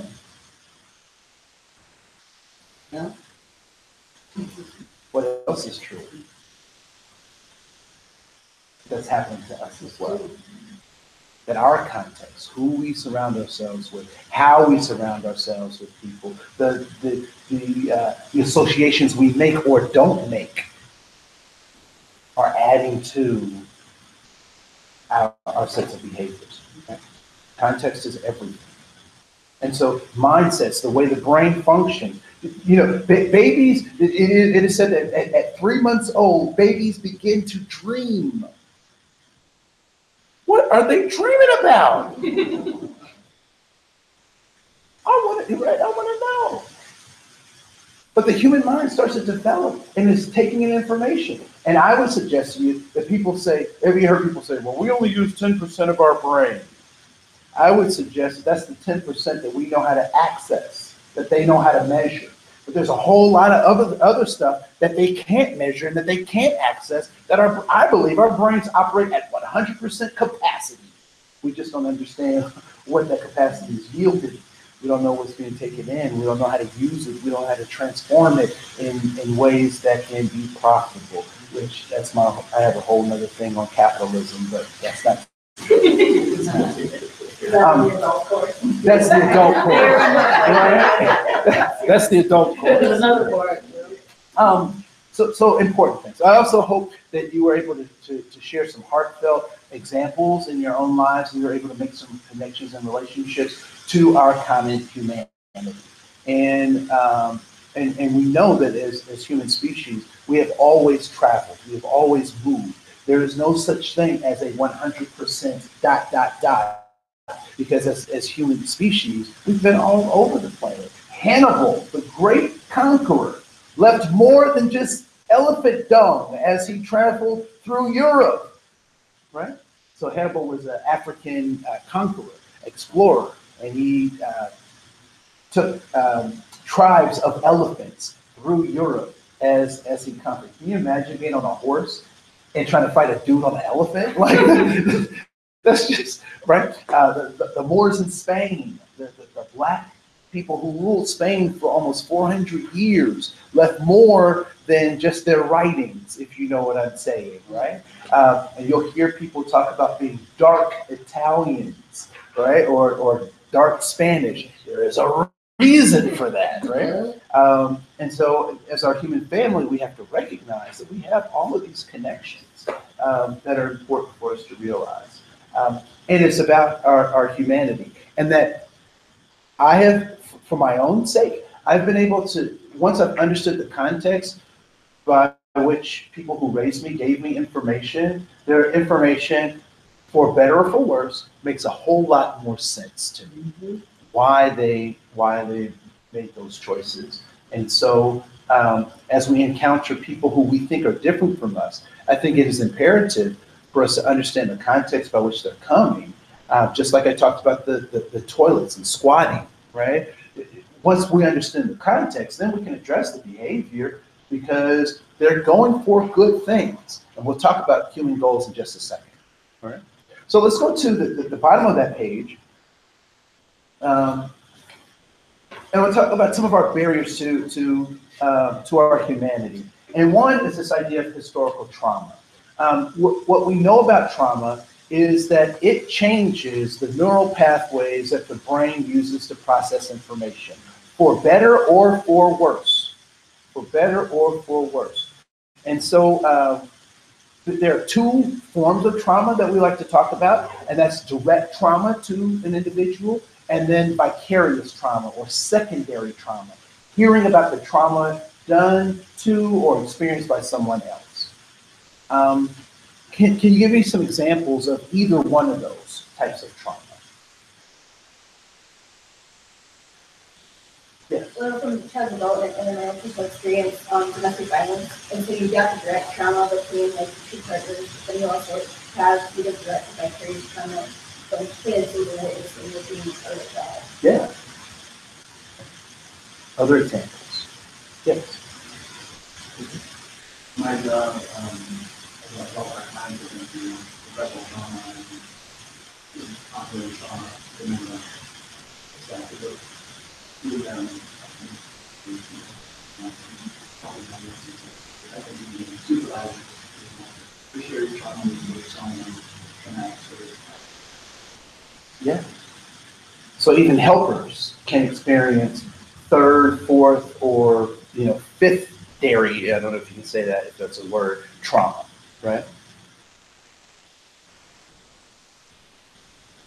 So we don't even. What's the counterbalance to trauma?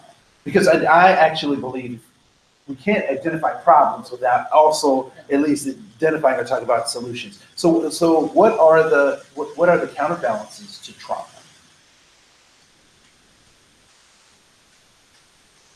So what trauma is what? If we were to just give it a particular word or try to nail it down to one concept, what is trauma?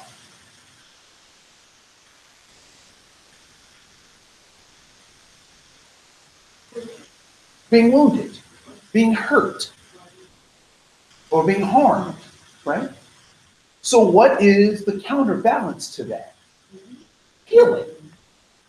So we have historical trauma. We also must have historical healing. I am of the belief that I am not an anti-racist worker, advocate, fighter. I don't fight against things. I dismantle them. And I heal them. So my work is to heal trauma. Heal the hurts of racism. I am not anti-racist. I was just reading an article in the Atlantic that there was a young man who is now this, I don't remember what crime he committed, but he's an alt-right neo-Nazi now. And so he was being, they were talking about him because before he was an alt-right neo-Nazi, he was an anti-racism activist. Anti-racism activist. So how do you go from being an anti-racism activist to being a alt-right neo-Nazi? They're the same thing. Just depending on what side you want to be on. Because being a fighter means that I have to pick a side, and I'm willing to do whatever it takes to make sure that my side wins. But what do we know about, what has our government shown us about who our enemies are and who our friends are? It depends on the day of the week. So if you're a warrior for something, your enemies can change at any point in time, depending on who you're serving. So trauma, what's the counterbalance to historical trauma is historical healing. So telling complete truths. There was a big push in the early 2000s that a lot of folks, and we'll talk about Trump now. So a lot of so-called conservative folks were concerned that people were doing revisionist history. Anybody ever heard someone complaining about revisionist history? When in fact, the history that was so-called being revised was actually just the truth. The truth. The story of Christopher Columbus, 1492. Columbus sailed the ocean blue, but he never hit mainland North America.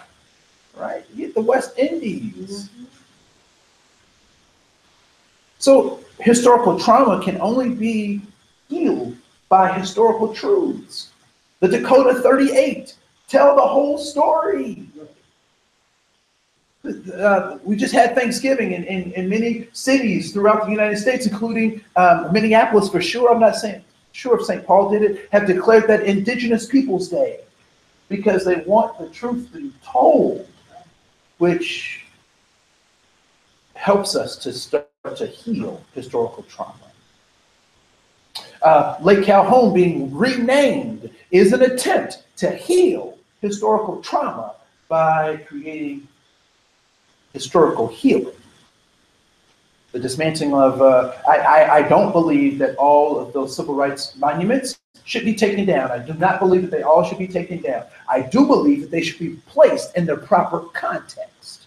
So we have a Civil War memorial garden, and you stick those suckers in there, and you give the plaques and tell what they did and what they didn't do, and you stick them in there in a context. But random, willy-nilly, I don't know that that necessarily benefits anyone. So context is important.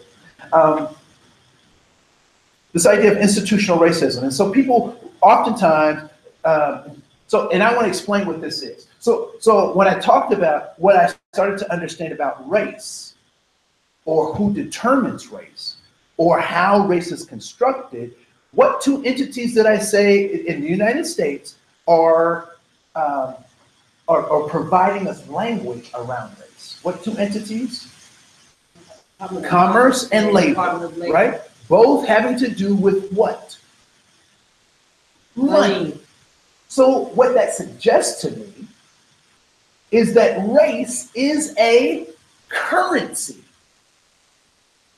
right? So when you look at your bills, and not many of us carry cash anymore, but when you look at your bills, are all of those bills exactly the same? No, they're not. Some have higher value, and they have a face attached to it. Some have lower value, and they have a face attached to it. So race has become currency. Currency is only good in what?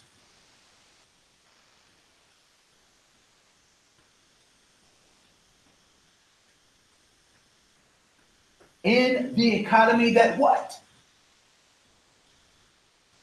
That accepts it, right? That accepts it. So can I take my US dollars and go over to Egypt and just use my US dollars willy-nilly? I can't do that, right? Can I, what do I have to do? I have to exchange that money for something else. So when we talk about institutional racism, if race is now currency, then racism becomes what? The economy, how that race is used. Racism is an economy where race is the currency. So how is race used? It is used oftentimes by institutions. Now, there are, and I hope this is making sense and I'm not too far off on the ledge and too far gone, but I'm out there now, right? So what is an institution? What is an institution? What is an institution? I must be downstairs. What's an institution? A system. And what's it designed to do?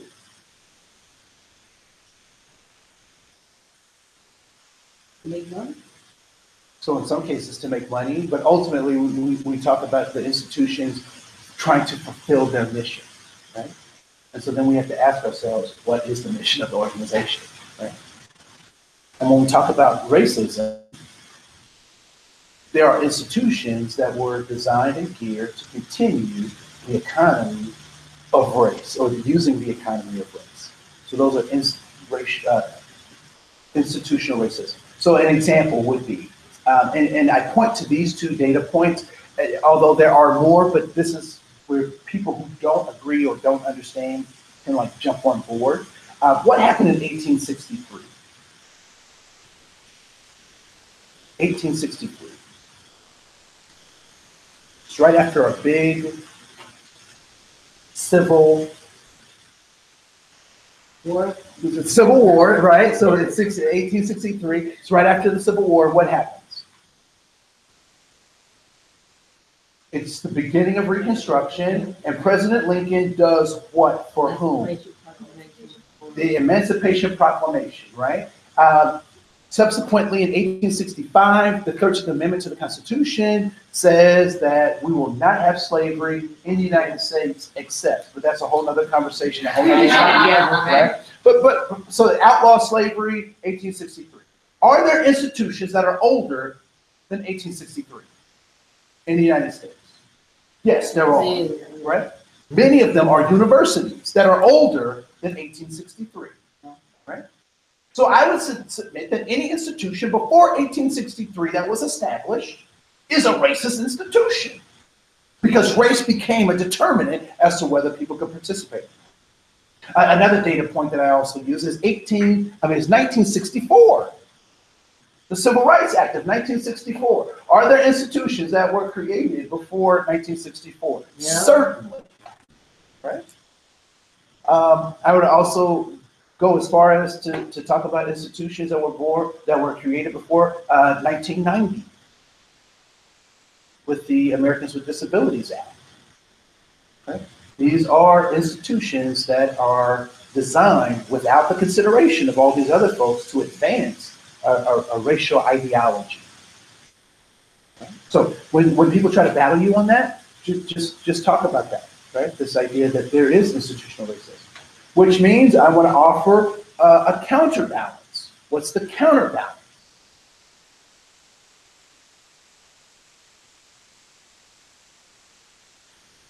So if that is the concern or the issue, what should be the counterbalance to that? Institutional healing or institutional equity, right? Giving people what they want or need, which is why the EEO was established, which is why Title IX is established, giving women and girls the same right to educational opportunities, both in sports and in academics, as everyone else. So this idea of institutional equity. And so in our organizations, people say, well, why are we talking about this? This is why, because we have this thing called institutional racism, and we are now saying that we want some institutional equity. And this is how we're going to do that. I would include inclusion as a part of that, depending on where your organization is in terms of their language, how they can deal with that stuff is up to you to try to lead that charge, but to at least have those kind of conversations. This next barrier to my humanity is poverty. What's the biggest problem with poverty? Tons of responses that you create, right? It's just like, when people talk about poverty, typically what gets discussed? Access to resources. What's that? Capitalism. People of color. Educational level. Neighborhoods. Okay. Generational poverty. Yep. Most times when I've engaged with this concept of poverty, people talk about the human beings.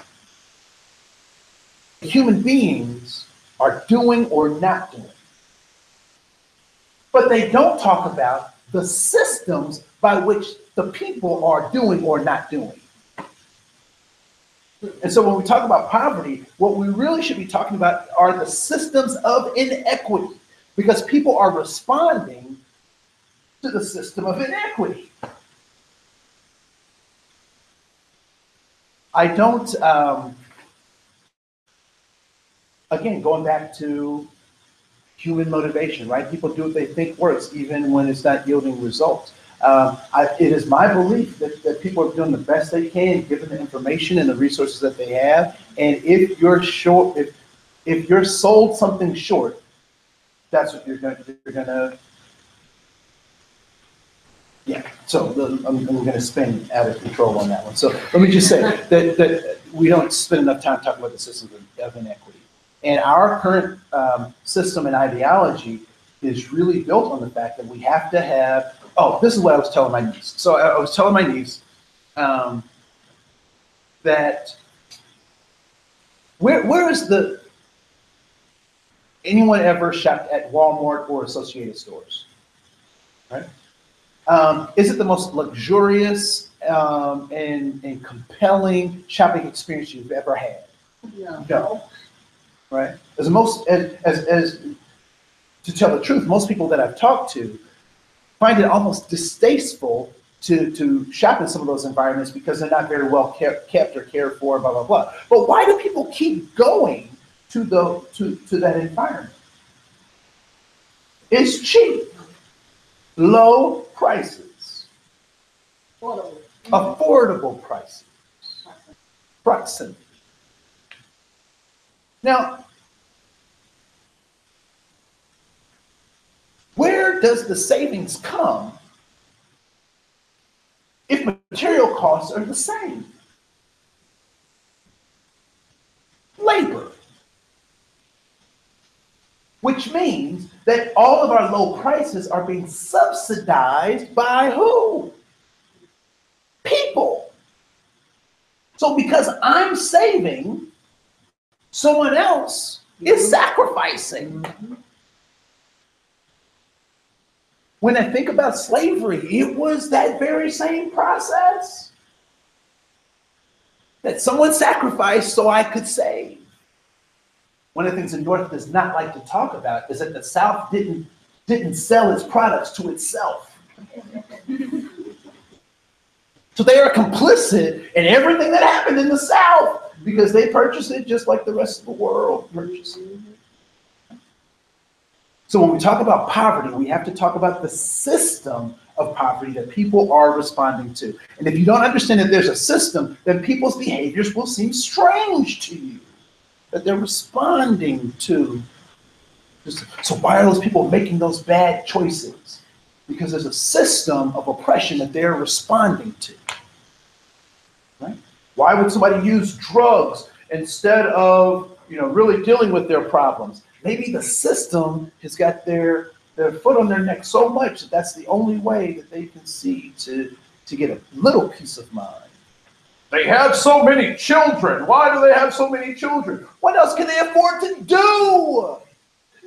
I'm exaggerating that point. I'm not trying to make light of that, but in terms of how judgmental people are, they typically don't take into the context that people are operating in. So poverty. Lastly, this idea of whiteness is problematic as a barrier to our humanity.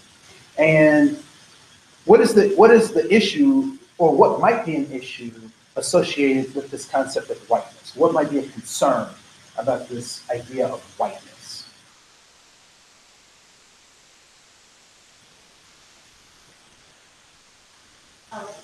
It's about power. Okay. Okay, so people want to associate with power. What else?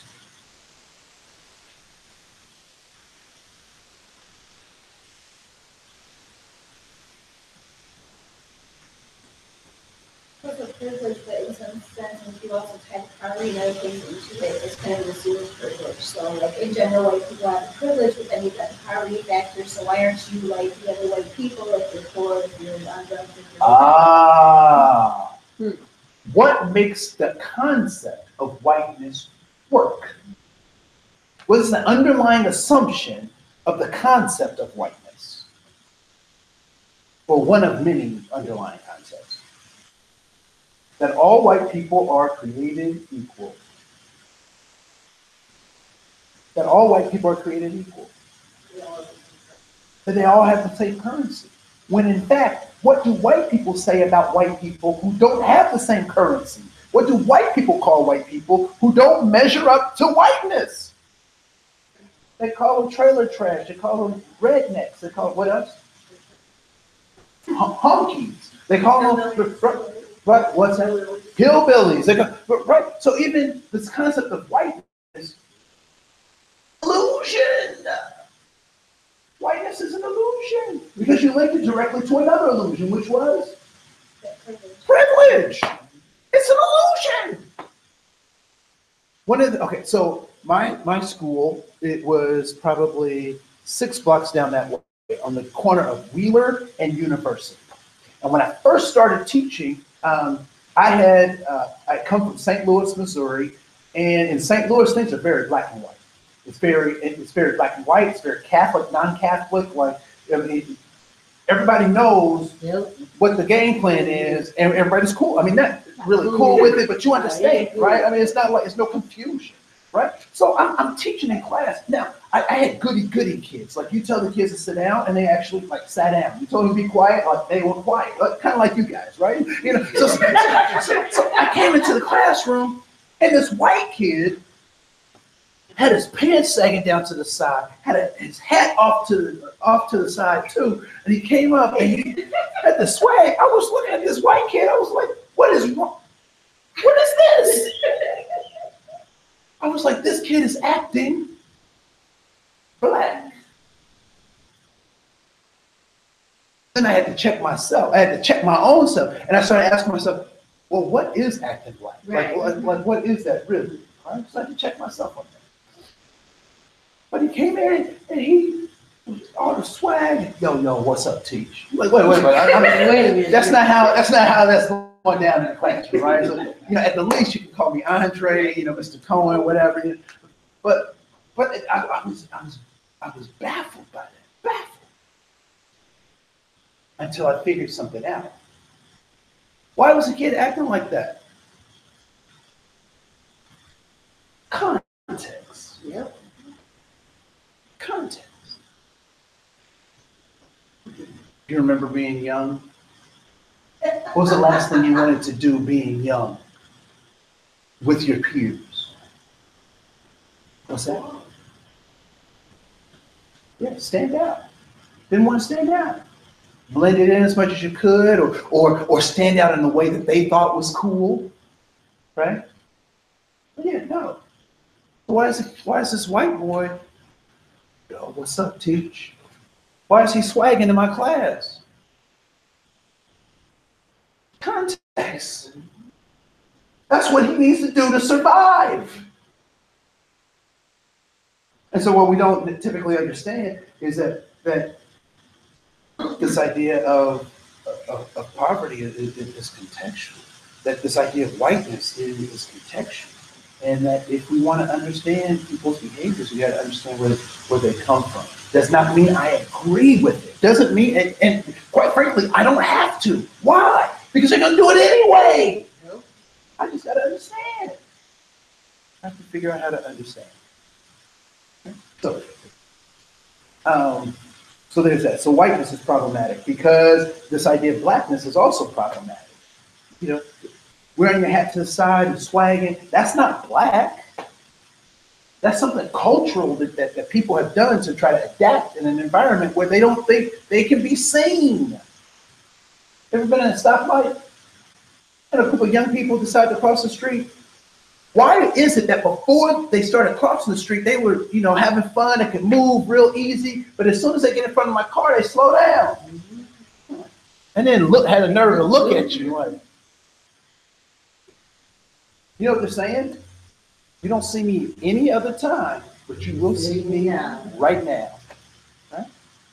Or you see people on the bus or using their rap songs or listening to their music and being actually boisterous and demonstrative. What they're saying is, world, you can try to ignore me if you want, but see me.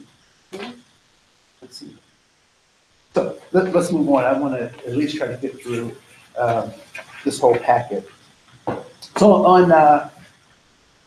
On page 3 is left brain, right brain stuff. I was going to do this this exercise. I'll just do it real briefly, and I think you'll get the hang of this particular exercise.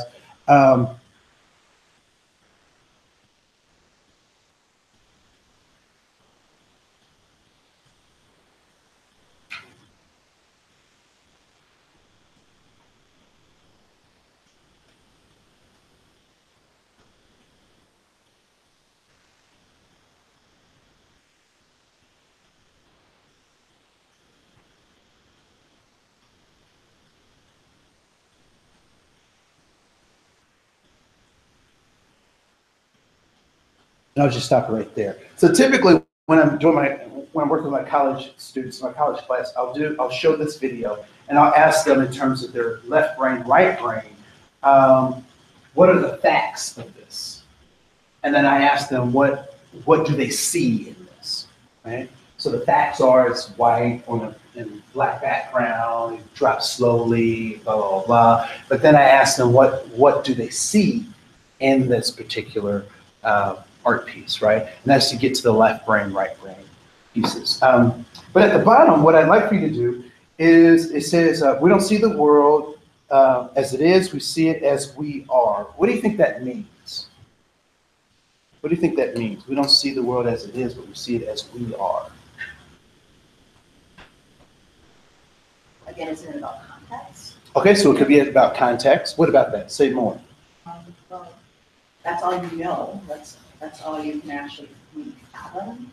Your context is your core. Okay, so your context is your core.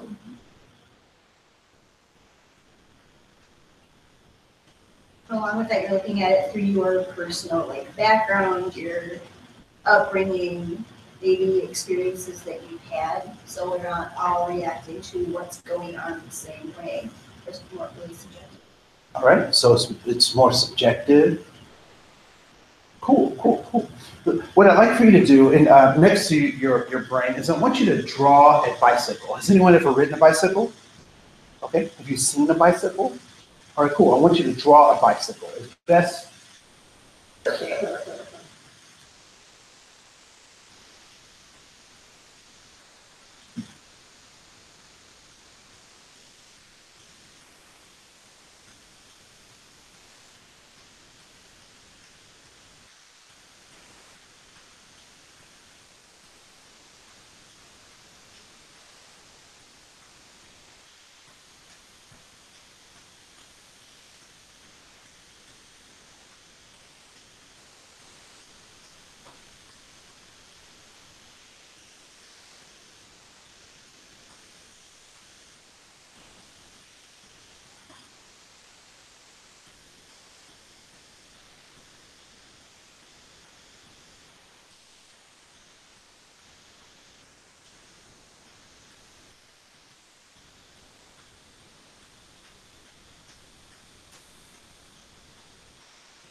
Pay attention.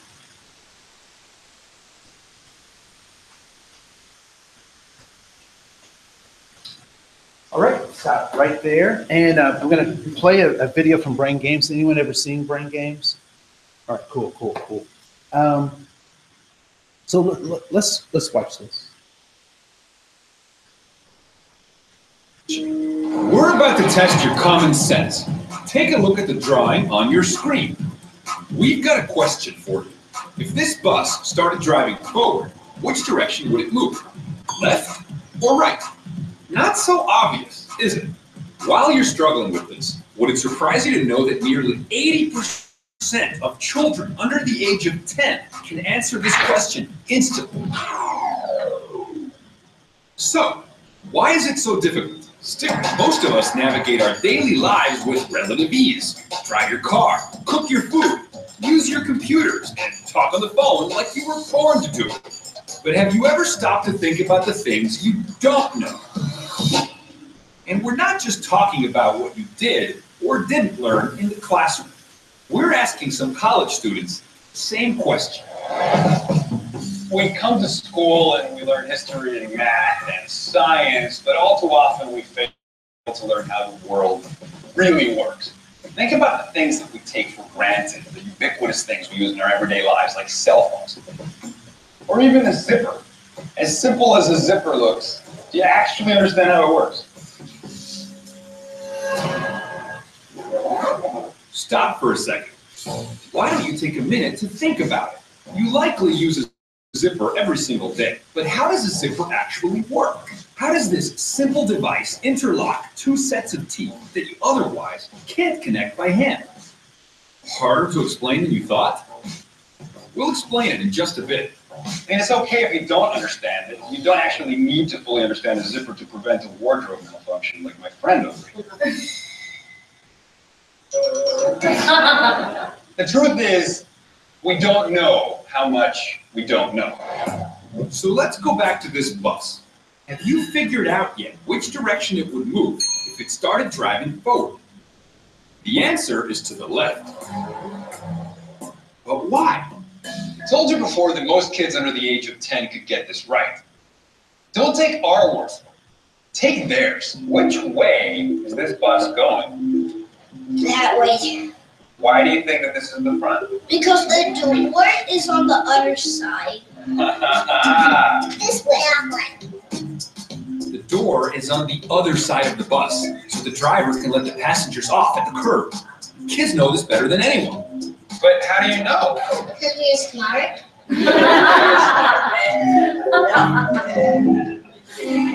Science writer Shankar Vedantam reports on the many processes that happen completely outside our conscious awareness. So why is the bus question difficult for most adults and easy for children? Well, for one thing, it's a lot harder for an adult to see this simple drawing as a fully functioning bus. For a child, this is how a bus looks. But before you get too hung up on it, think about the bigger picture. This happens to us all the time in everyday life. We constantly come across problems we can't solve, and if we were honest with ourselves, we'd admit it. Psychologists have a term for this: the illusion of knowledge. Whether it's the bus question or how a zipper works, your brain is wired to try and provide an answer. It's a basic survival mechanism to make you feel more in control. After all, nobody likes to walk around feeling lost and clueless, especially about things we think we should know.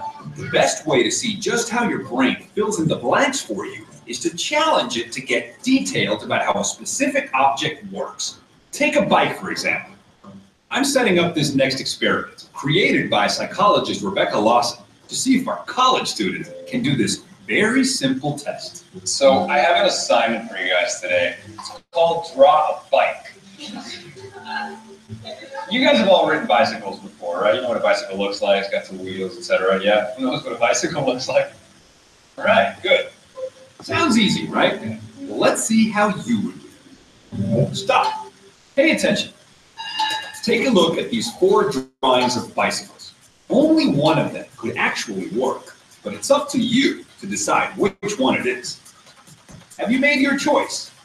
Remember your answer while we see how these students did.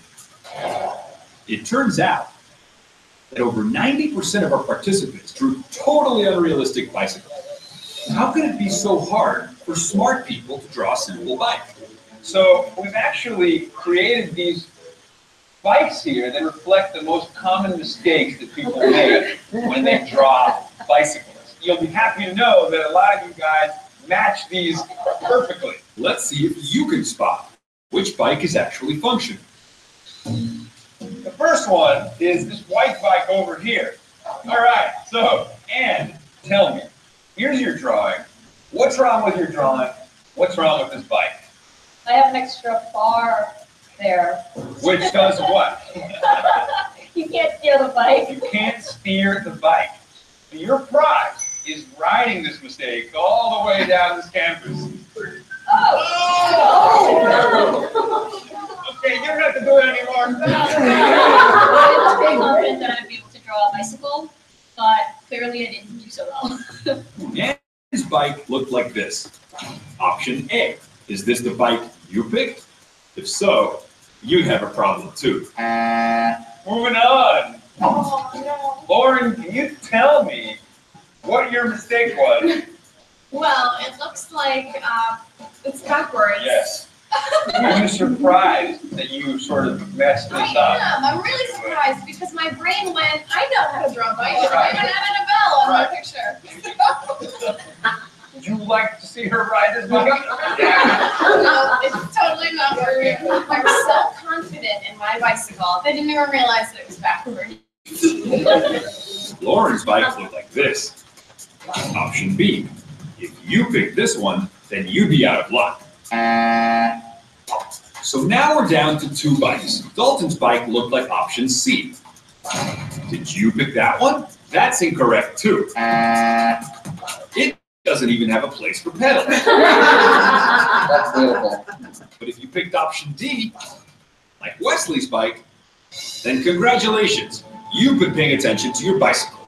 You have drawn a perfect bike. What? I said, what did I do wrong? Oh, yes! Working! Yes! I'll see you guys later.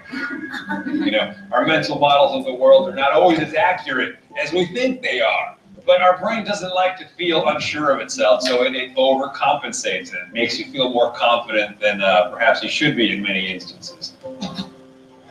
You've seen how hard it is for most people to draw a bike, and probably how difficult it is for you to explain exactly how a zipper works, right? So how does a zipper work? The slide that you pull on connects 2 sets of teeth that are specifically designed like hooks to interlock together at an angle when you pull the slide one way and disconnect when you pull the other way. Simple, right? Even though you likely don't know how most things work, your brain believes it does.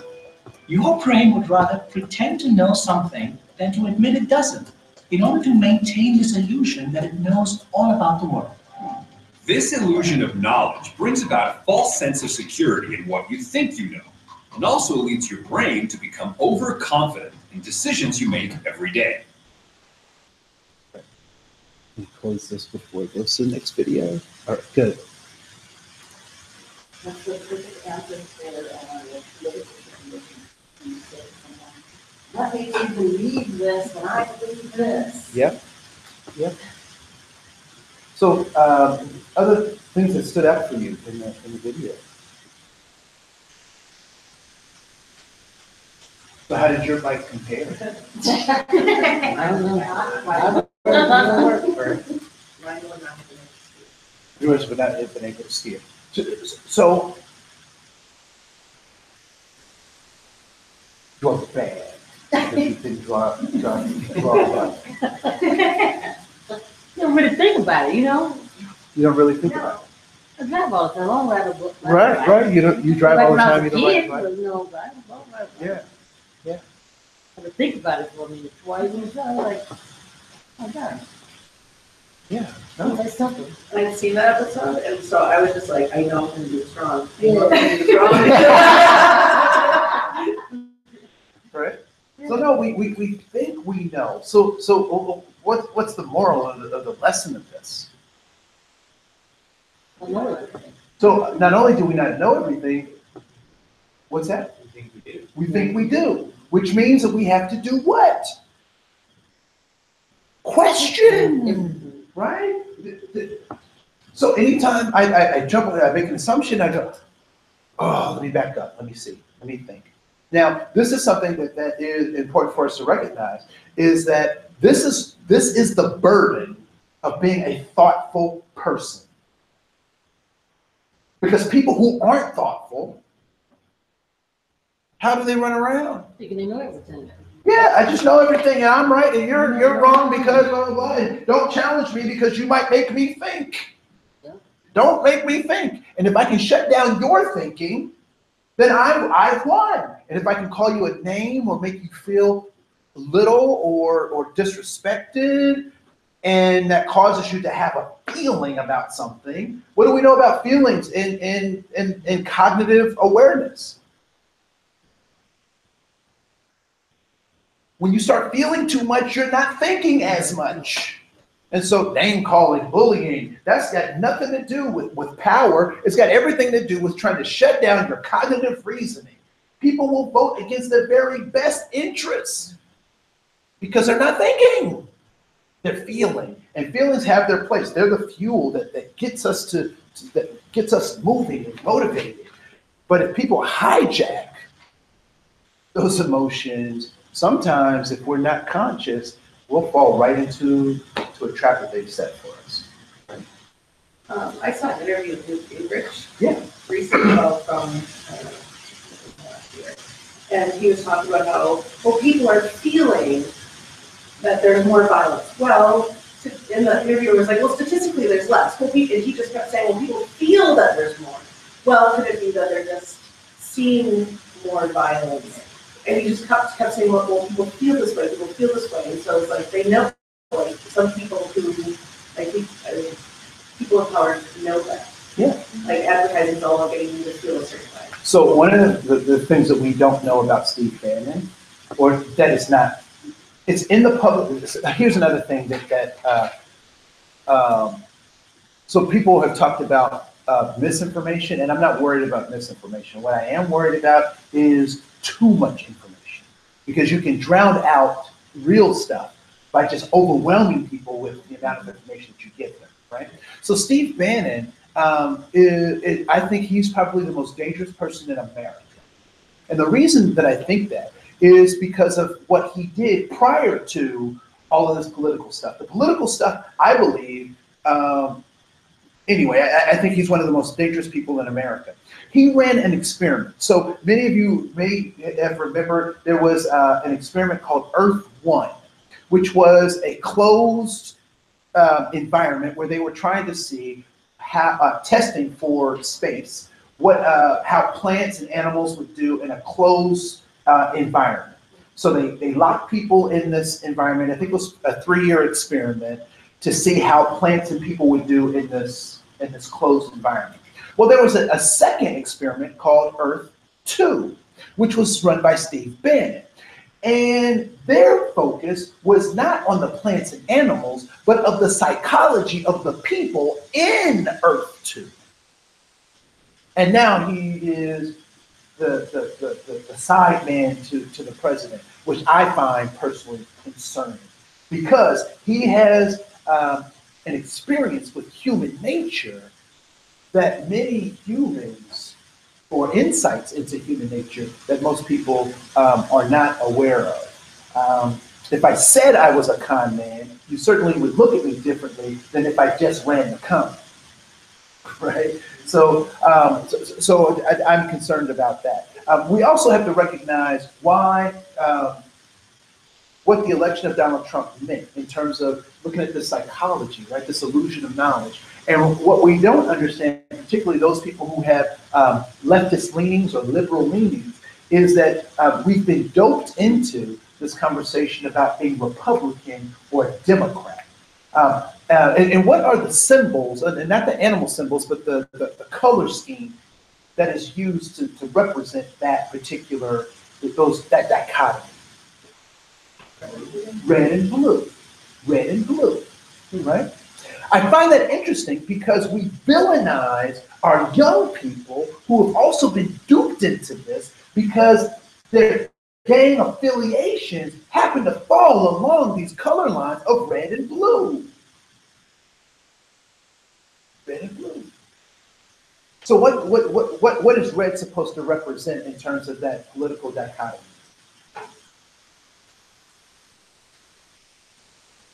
What's it supposed to represent? What group of people is that red supposed to represent? You can say it. Yeah, Republicans, right? Republicans or conservatives, right? And blue is supposed to represent who? Democrats or liberals, right? So this is why President Donald Trump got elected and why all those people who didn't know, who asked questions and exit polls and all this stuff, they got it wrong because they misunderstood what was happening. This election was not about Republicans or Democrats. It was about conservative versus reality. Yeah. So what does the word conservative mean? To save, to withdraw, to protect. So people didn't vote for Donald Trump because he was Republican. They voted for Donald Trump because they thought he would slow down, preserve, reserve, in same way, and save the old way of being. That's why they voted for Donald Trump. But has Donald Trump been able to save, preserve, slow down the inevitable? I would say no.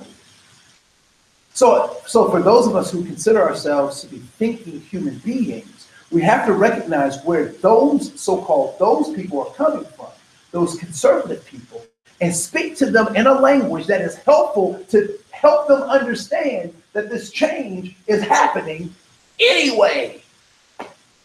It's happening anyway. So a couple of things to kind of think about, right, is at the bottom of page 3, is this cultural conformity, right? So our culture puts certain, and it's so funny how Prince in his later years is really acclaimed as this vanguard and blah, blah, blah. But in the early days, he was just a weirdo, right? So he's a vanguard, a leading artist, cutting edge artist, when before he was just a weirdo. And so when we talk about this cultural conformity, that limits our brains or our mind's ability to actually do things when we feel that we have to conform to society. And we know that society is wishy-washy. Look at our fashions. Bell bottoms come in, they go out. They come in, they go out. Hair over your face, like Justin Bieber, comes in and out. The Beatles, hair over their face, comes in and out. Our society, our culture is wishy-washy. So when we conform to that, we have to ask, is that for my best interest or for the culture's best interest? Because sometimes the culture's best interest is an antithetical or opposite to my best interest. Right? Young people say, "Well, I need to claim my care. I need to claim my reality. I need to blah blah blah," and that is true to a point. But the question that young people have to ask themselves is, how much of me do I want to? I was at a coffee shop, and a young lady came into the coffee shop to interview. They were doing interviews on the spot, right? So you just show up and they'll do an interview right there. She came in, and I'm not judging people about how they wear, but there is some psychology of the people who are hiring that they use in judging people. So she had a shirt that was a little lower cut. Really relaxed in her presentation. She had 5 piercings on her face, and looked like she just came in to get coffee and hang out, right? So not a whole lot of preparation in how she put herself together. I'm not judging that. It's just something that I noticed. And so the woman's interviewing her, and I'm sitting there and I'm listening. I'm not a part of this. I'm just listening. I'm a person, eating my coffee. And the interviewer starts making excuses as to why she's not going to hire this person, right? So, I just filled the position, but I can refer you to another store and blah, blah, blah, blah. Now, this is before they started really getting to the question. And so she asked she said to the young lady, well, we have, some policies around facial piercings and whatnot. Would you consider, understanding what our policy is? And the young lady looked at her. She said, "Well, how many do I have to take out?" That was her question. The interviewer just kind of looked and was like, "Huh, okay." And so the thing went on, and she just went through the steps. It was clear she wasn't going to hire this young person. The young person, got up, they thanked each other, walked out and left. And so I went out and I asked, I followed her out, gave her some space. I'm not a stalker, right? but as a teacher, I want to be able to kind of give her some stuff. So I asked her, I said, what did you think about that interview? She was like, well, she said they had already filled the position, so I should just need to go to the next place. I said, that's fair. I said, were there any tips that she gave you in an interview that you could get? And she was like, yeah, I could come back at a different time or blah, blah, blah, blah. I was like, okay. I said, what did she say about your piercings? And she was like, what? I said, what did she say about your piercing? And she just asked if I was willing to get with their policy. I said, well, did you ask her what that policy was? And she was like, no, I didn't ask her the policy. I said, okay, this is what I want to encourage you to do next time. Before you go to interview, I want you to go into a place, look at how everybody else is dressed, mirror them if you want the job. I want you to mirror them if you want the job. What I wasn't telling her was that she needed to be different, but if she wants the job, she needs to mirror the places she's going to. So oftentimes my question to young people is, how much do you want to be you, and how much do you want to be effective? Be you, and not get the job. And so really thinking about goal-directedness with young people and helping them to make choices. When I had dreads that went down to my waist, I made a choice about that.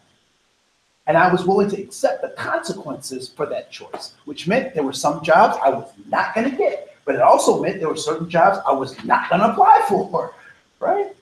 And so being goal-directed is extremely important. I don't believe in this YOLO stuff. You only live once. Just do whatever you want to do. No, that's not how the real world works.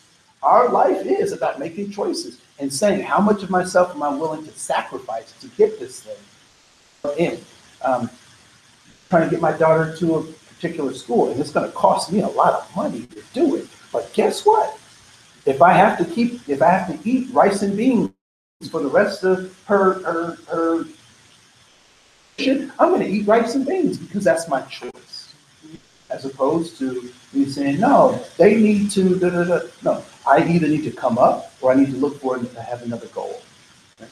So there's that. The other thing is selective attention. What we also know about our brain is that we do the things that matter to us. We see the things that are valuable to us. We select what those things are. Ever purchased a car? And then you see that car everywhere. Yeah. Right? Why? Because it's now important to you. So if people aren't doing or aren't connecting with something you're asking them to do, they don't see it as important to them. It is to help them see the importance of it. I think I gave that example during the break of my principal saying, I need someone in your position to do this. It could be you, or it could be somebody else, right? So she helped me see the importance of doing this. So there's that. So selective attention. We also just talked about the illusion of knowledge. We think we know things, and the only way to counteract that is to at least ask yourself, even if you don't say it out loud, but pause and say, how much of that was an assumption that I just made about a particular thing, situation, or person? And then this idea of superiority and inferiority. So have you ever heard of white supremacy? Anyone ever heard of that? I don't think that white supremacy is a problem. I think, again, it's one of these kind of illusionary things. What I do think is a problem is something called white primacy. White primacy. It is an extension of something called ethnocentrism. You've heard of that, where ethnocentrism, centrism being central, center point, right? And my ethnic group is the central point. I think an outgrowth of that is this idea of white primacy, that everything gets judged by whiteness. And we already talked about the illusion that whiteness is, right? So white primacy, I think, is probably the more correct use of that concept, more so than that. However, this idea of what I do know is that my mother said to me once, I was 17 and she was asking me to do something. And I was like, no, Mom, I'm not doing that. I'm a man. She's like, Andre, clean up your room. I need you to do the dishes, take out the trash. Mom, you don't have to tell me to do that. I'm a man. Now, my mom is 5'2", and I'm 6'2". And so she grabbed me by my collar. And she said, son, I'm been down like this, right? She said, son, if you are something, You don't have to tell me. What was the implications of her chastising me?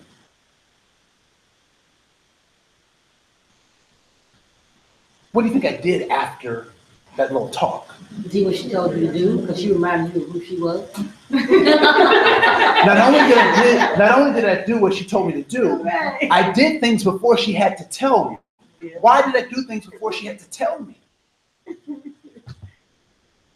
Because I was demonstrating that I was a man. Right? So when people have to talk about how superior or how dynamic or great they are, what they're actually doing is overcompensating for their inferiority. And what do we know about human beings? We are all inferior. We're all inferior. Some of us actually accept our inferiority, and others try to overcompensate. Sports cars, motorcycles, skydiving, all examples of people trying to overcompensate for the notion of inferiority. Inferiority is about being human. Right? We have frailties. We don't live forever. And then there's this private logic that things that make sense for me must make sense for everybody else. And only by piercing that private logic can we actually get to a place where we can be mindful. I would suggest that fear takes us out of a mindful position and gets us locked into a set of private logics.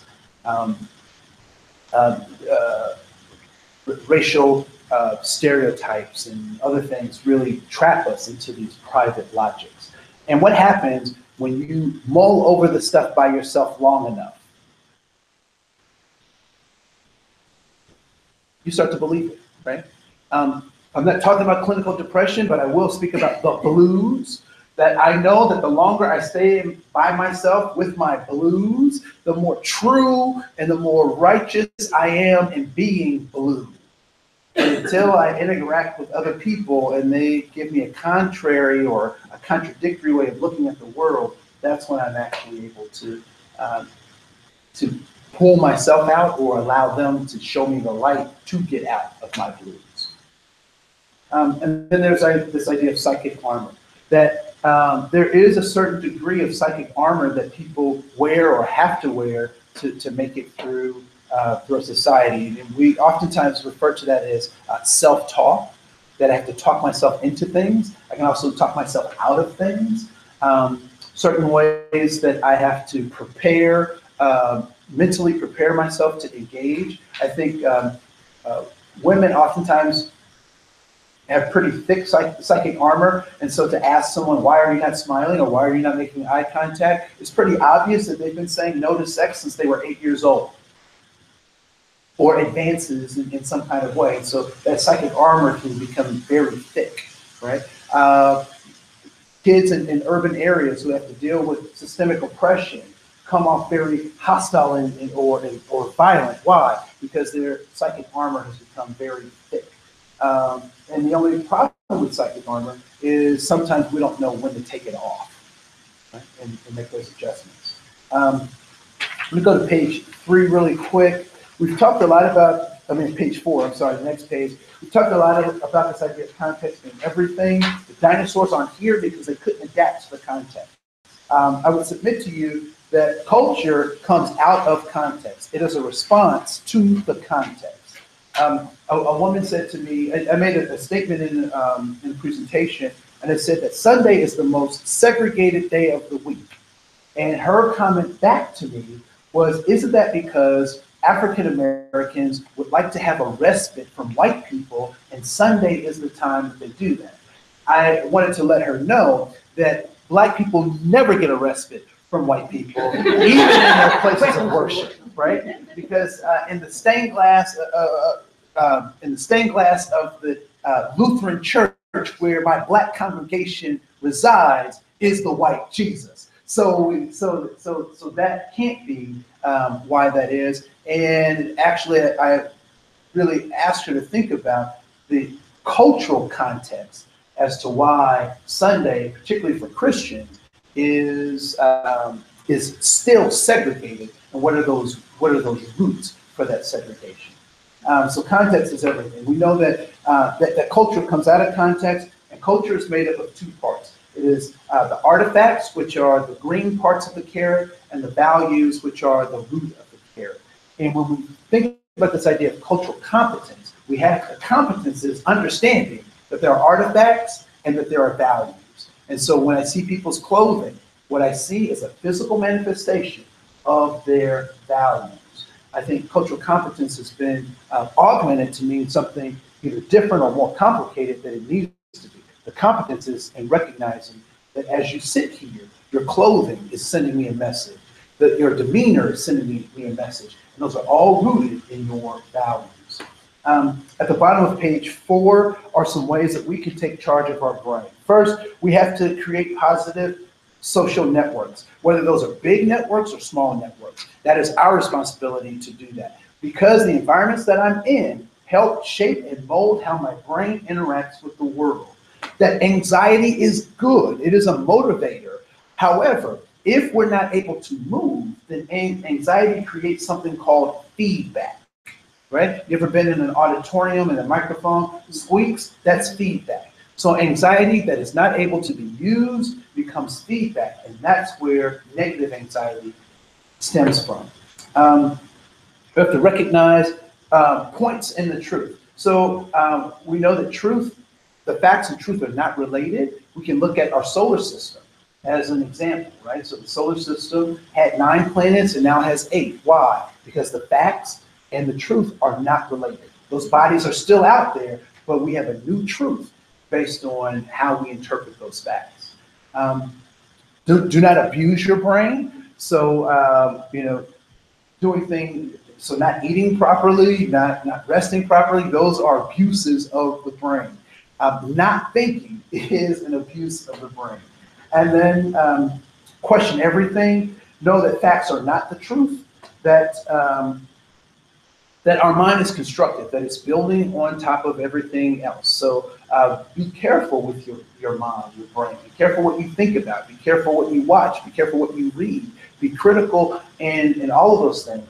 That anxiety also is that space between what you believe and what the reality is. And sometimes we call that cognitive dissonance, but that's important. And make sure you eat well, you sleep well, and you love somebody else, because that will lead us to a place where our brain can actually function effectively. If you could just give me 3 more minutes, and I'll go through the rest of these handouts. Animal farm, we talked about that fake privilege, freedom to do what, and and so freedom is what we're actually driving for is liberty and not freedom. Freedom is dependent on the granting of those freedoms, right? In our society, people, we strive for freedom, but the judicial system can do what with our freedom? It can take it away, which is why many of the founding fathers talked about liberty, but not freedom. Freedom means that you have to be a member. You have to be a member. Liberty is without membership. I don't have to be a member to have liberty. At the bottom of page 5, you can see that context is everything. So is that center circle, which of those center circles are smaller and larger? The truth is that they're both the same size, but it's the environments that they're in that dictate how or what they think. Page 6, the goals of human behavior are very simple. We're looking for significance, belonging, and safety. Significance says I'm a person with purpose and power. Belonging says that I can connect with people who understand my purpose and power. And safety says that I'm safe to be in relationships with people who understand my significance. Those pictures on the right-hand side, those are all the same person.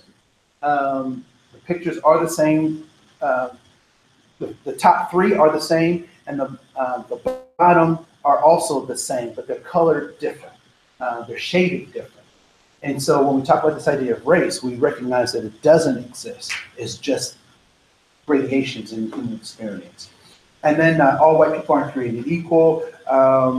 Just some, run-of-the-mill white folks as opposed to some notable white folks.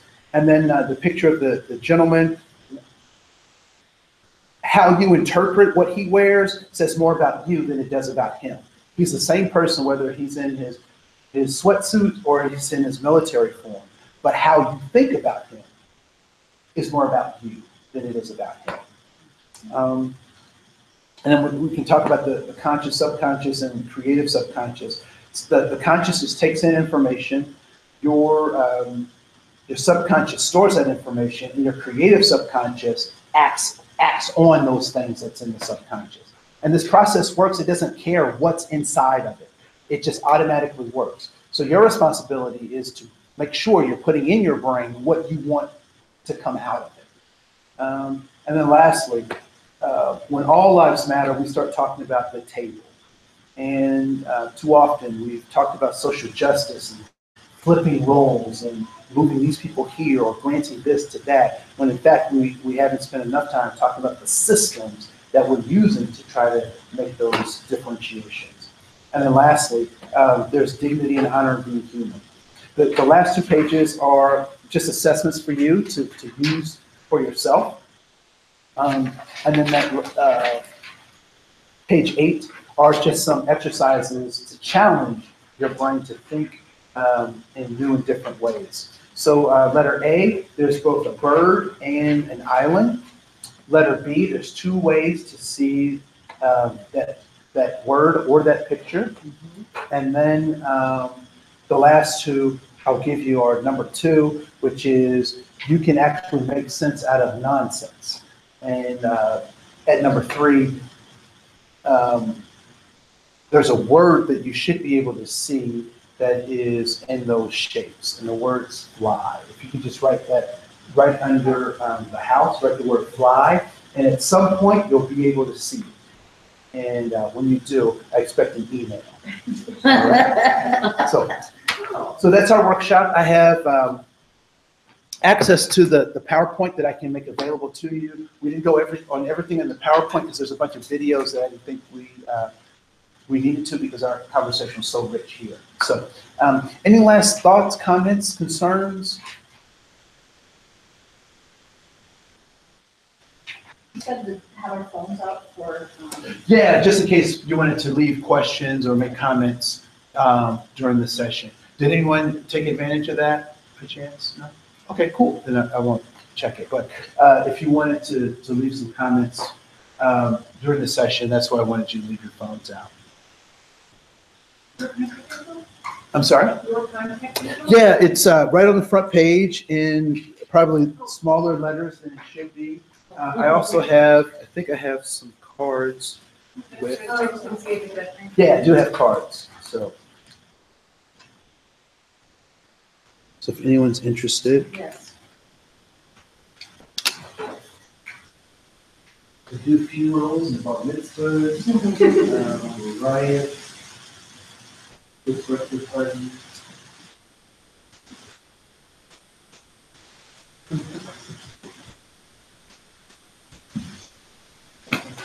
So, thank you so much. Thank you for taking your morning meeting with us. So, no problem. Have a great. I will be in text. Who's Will be in good?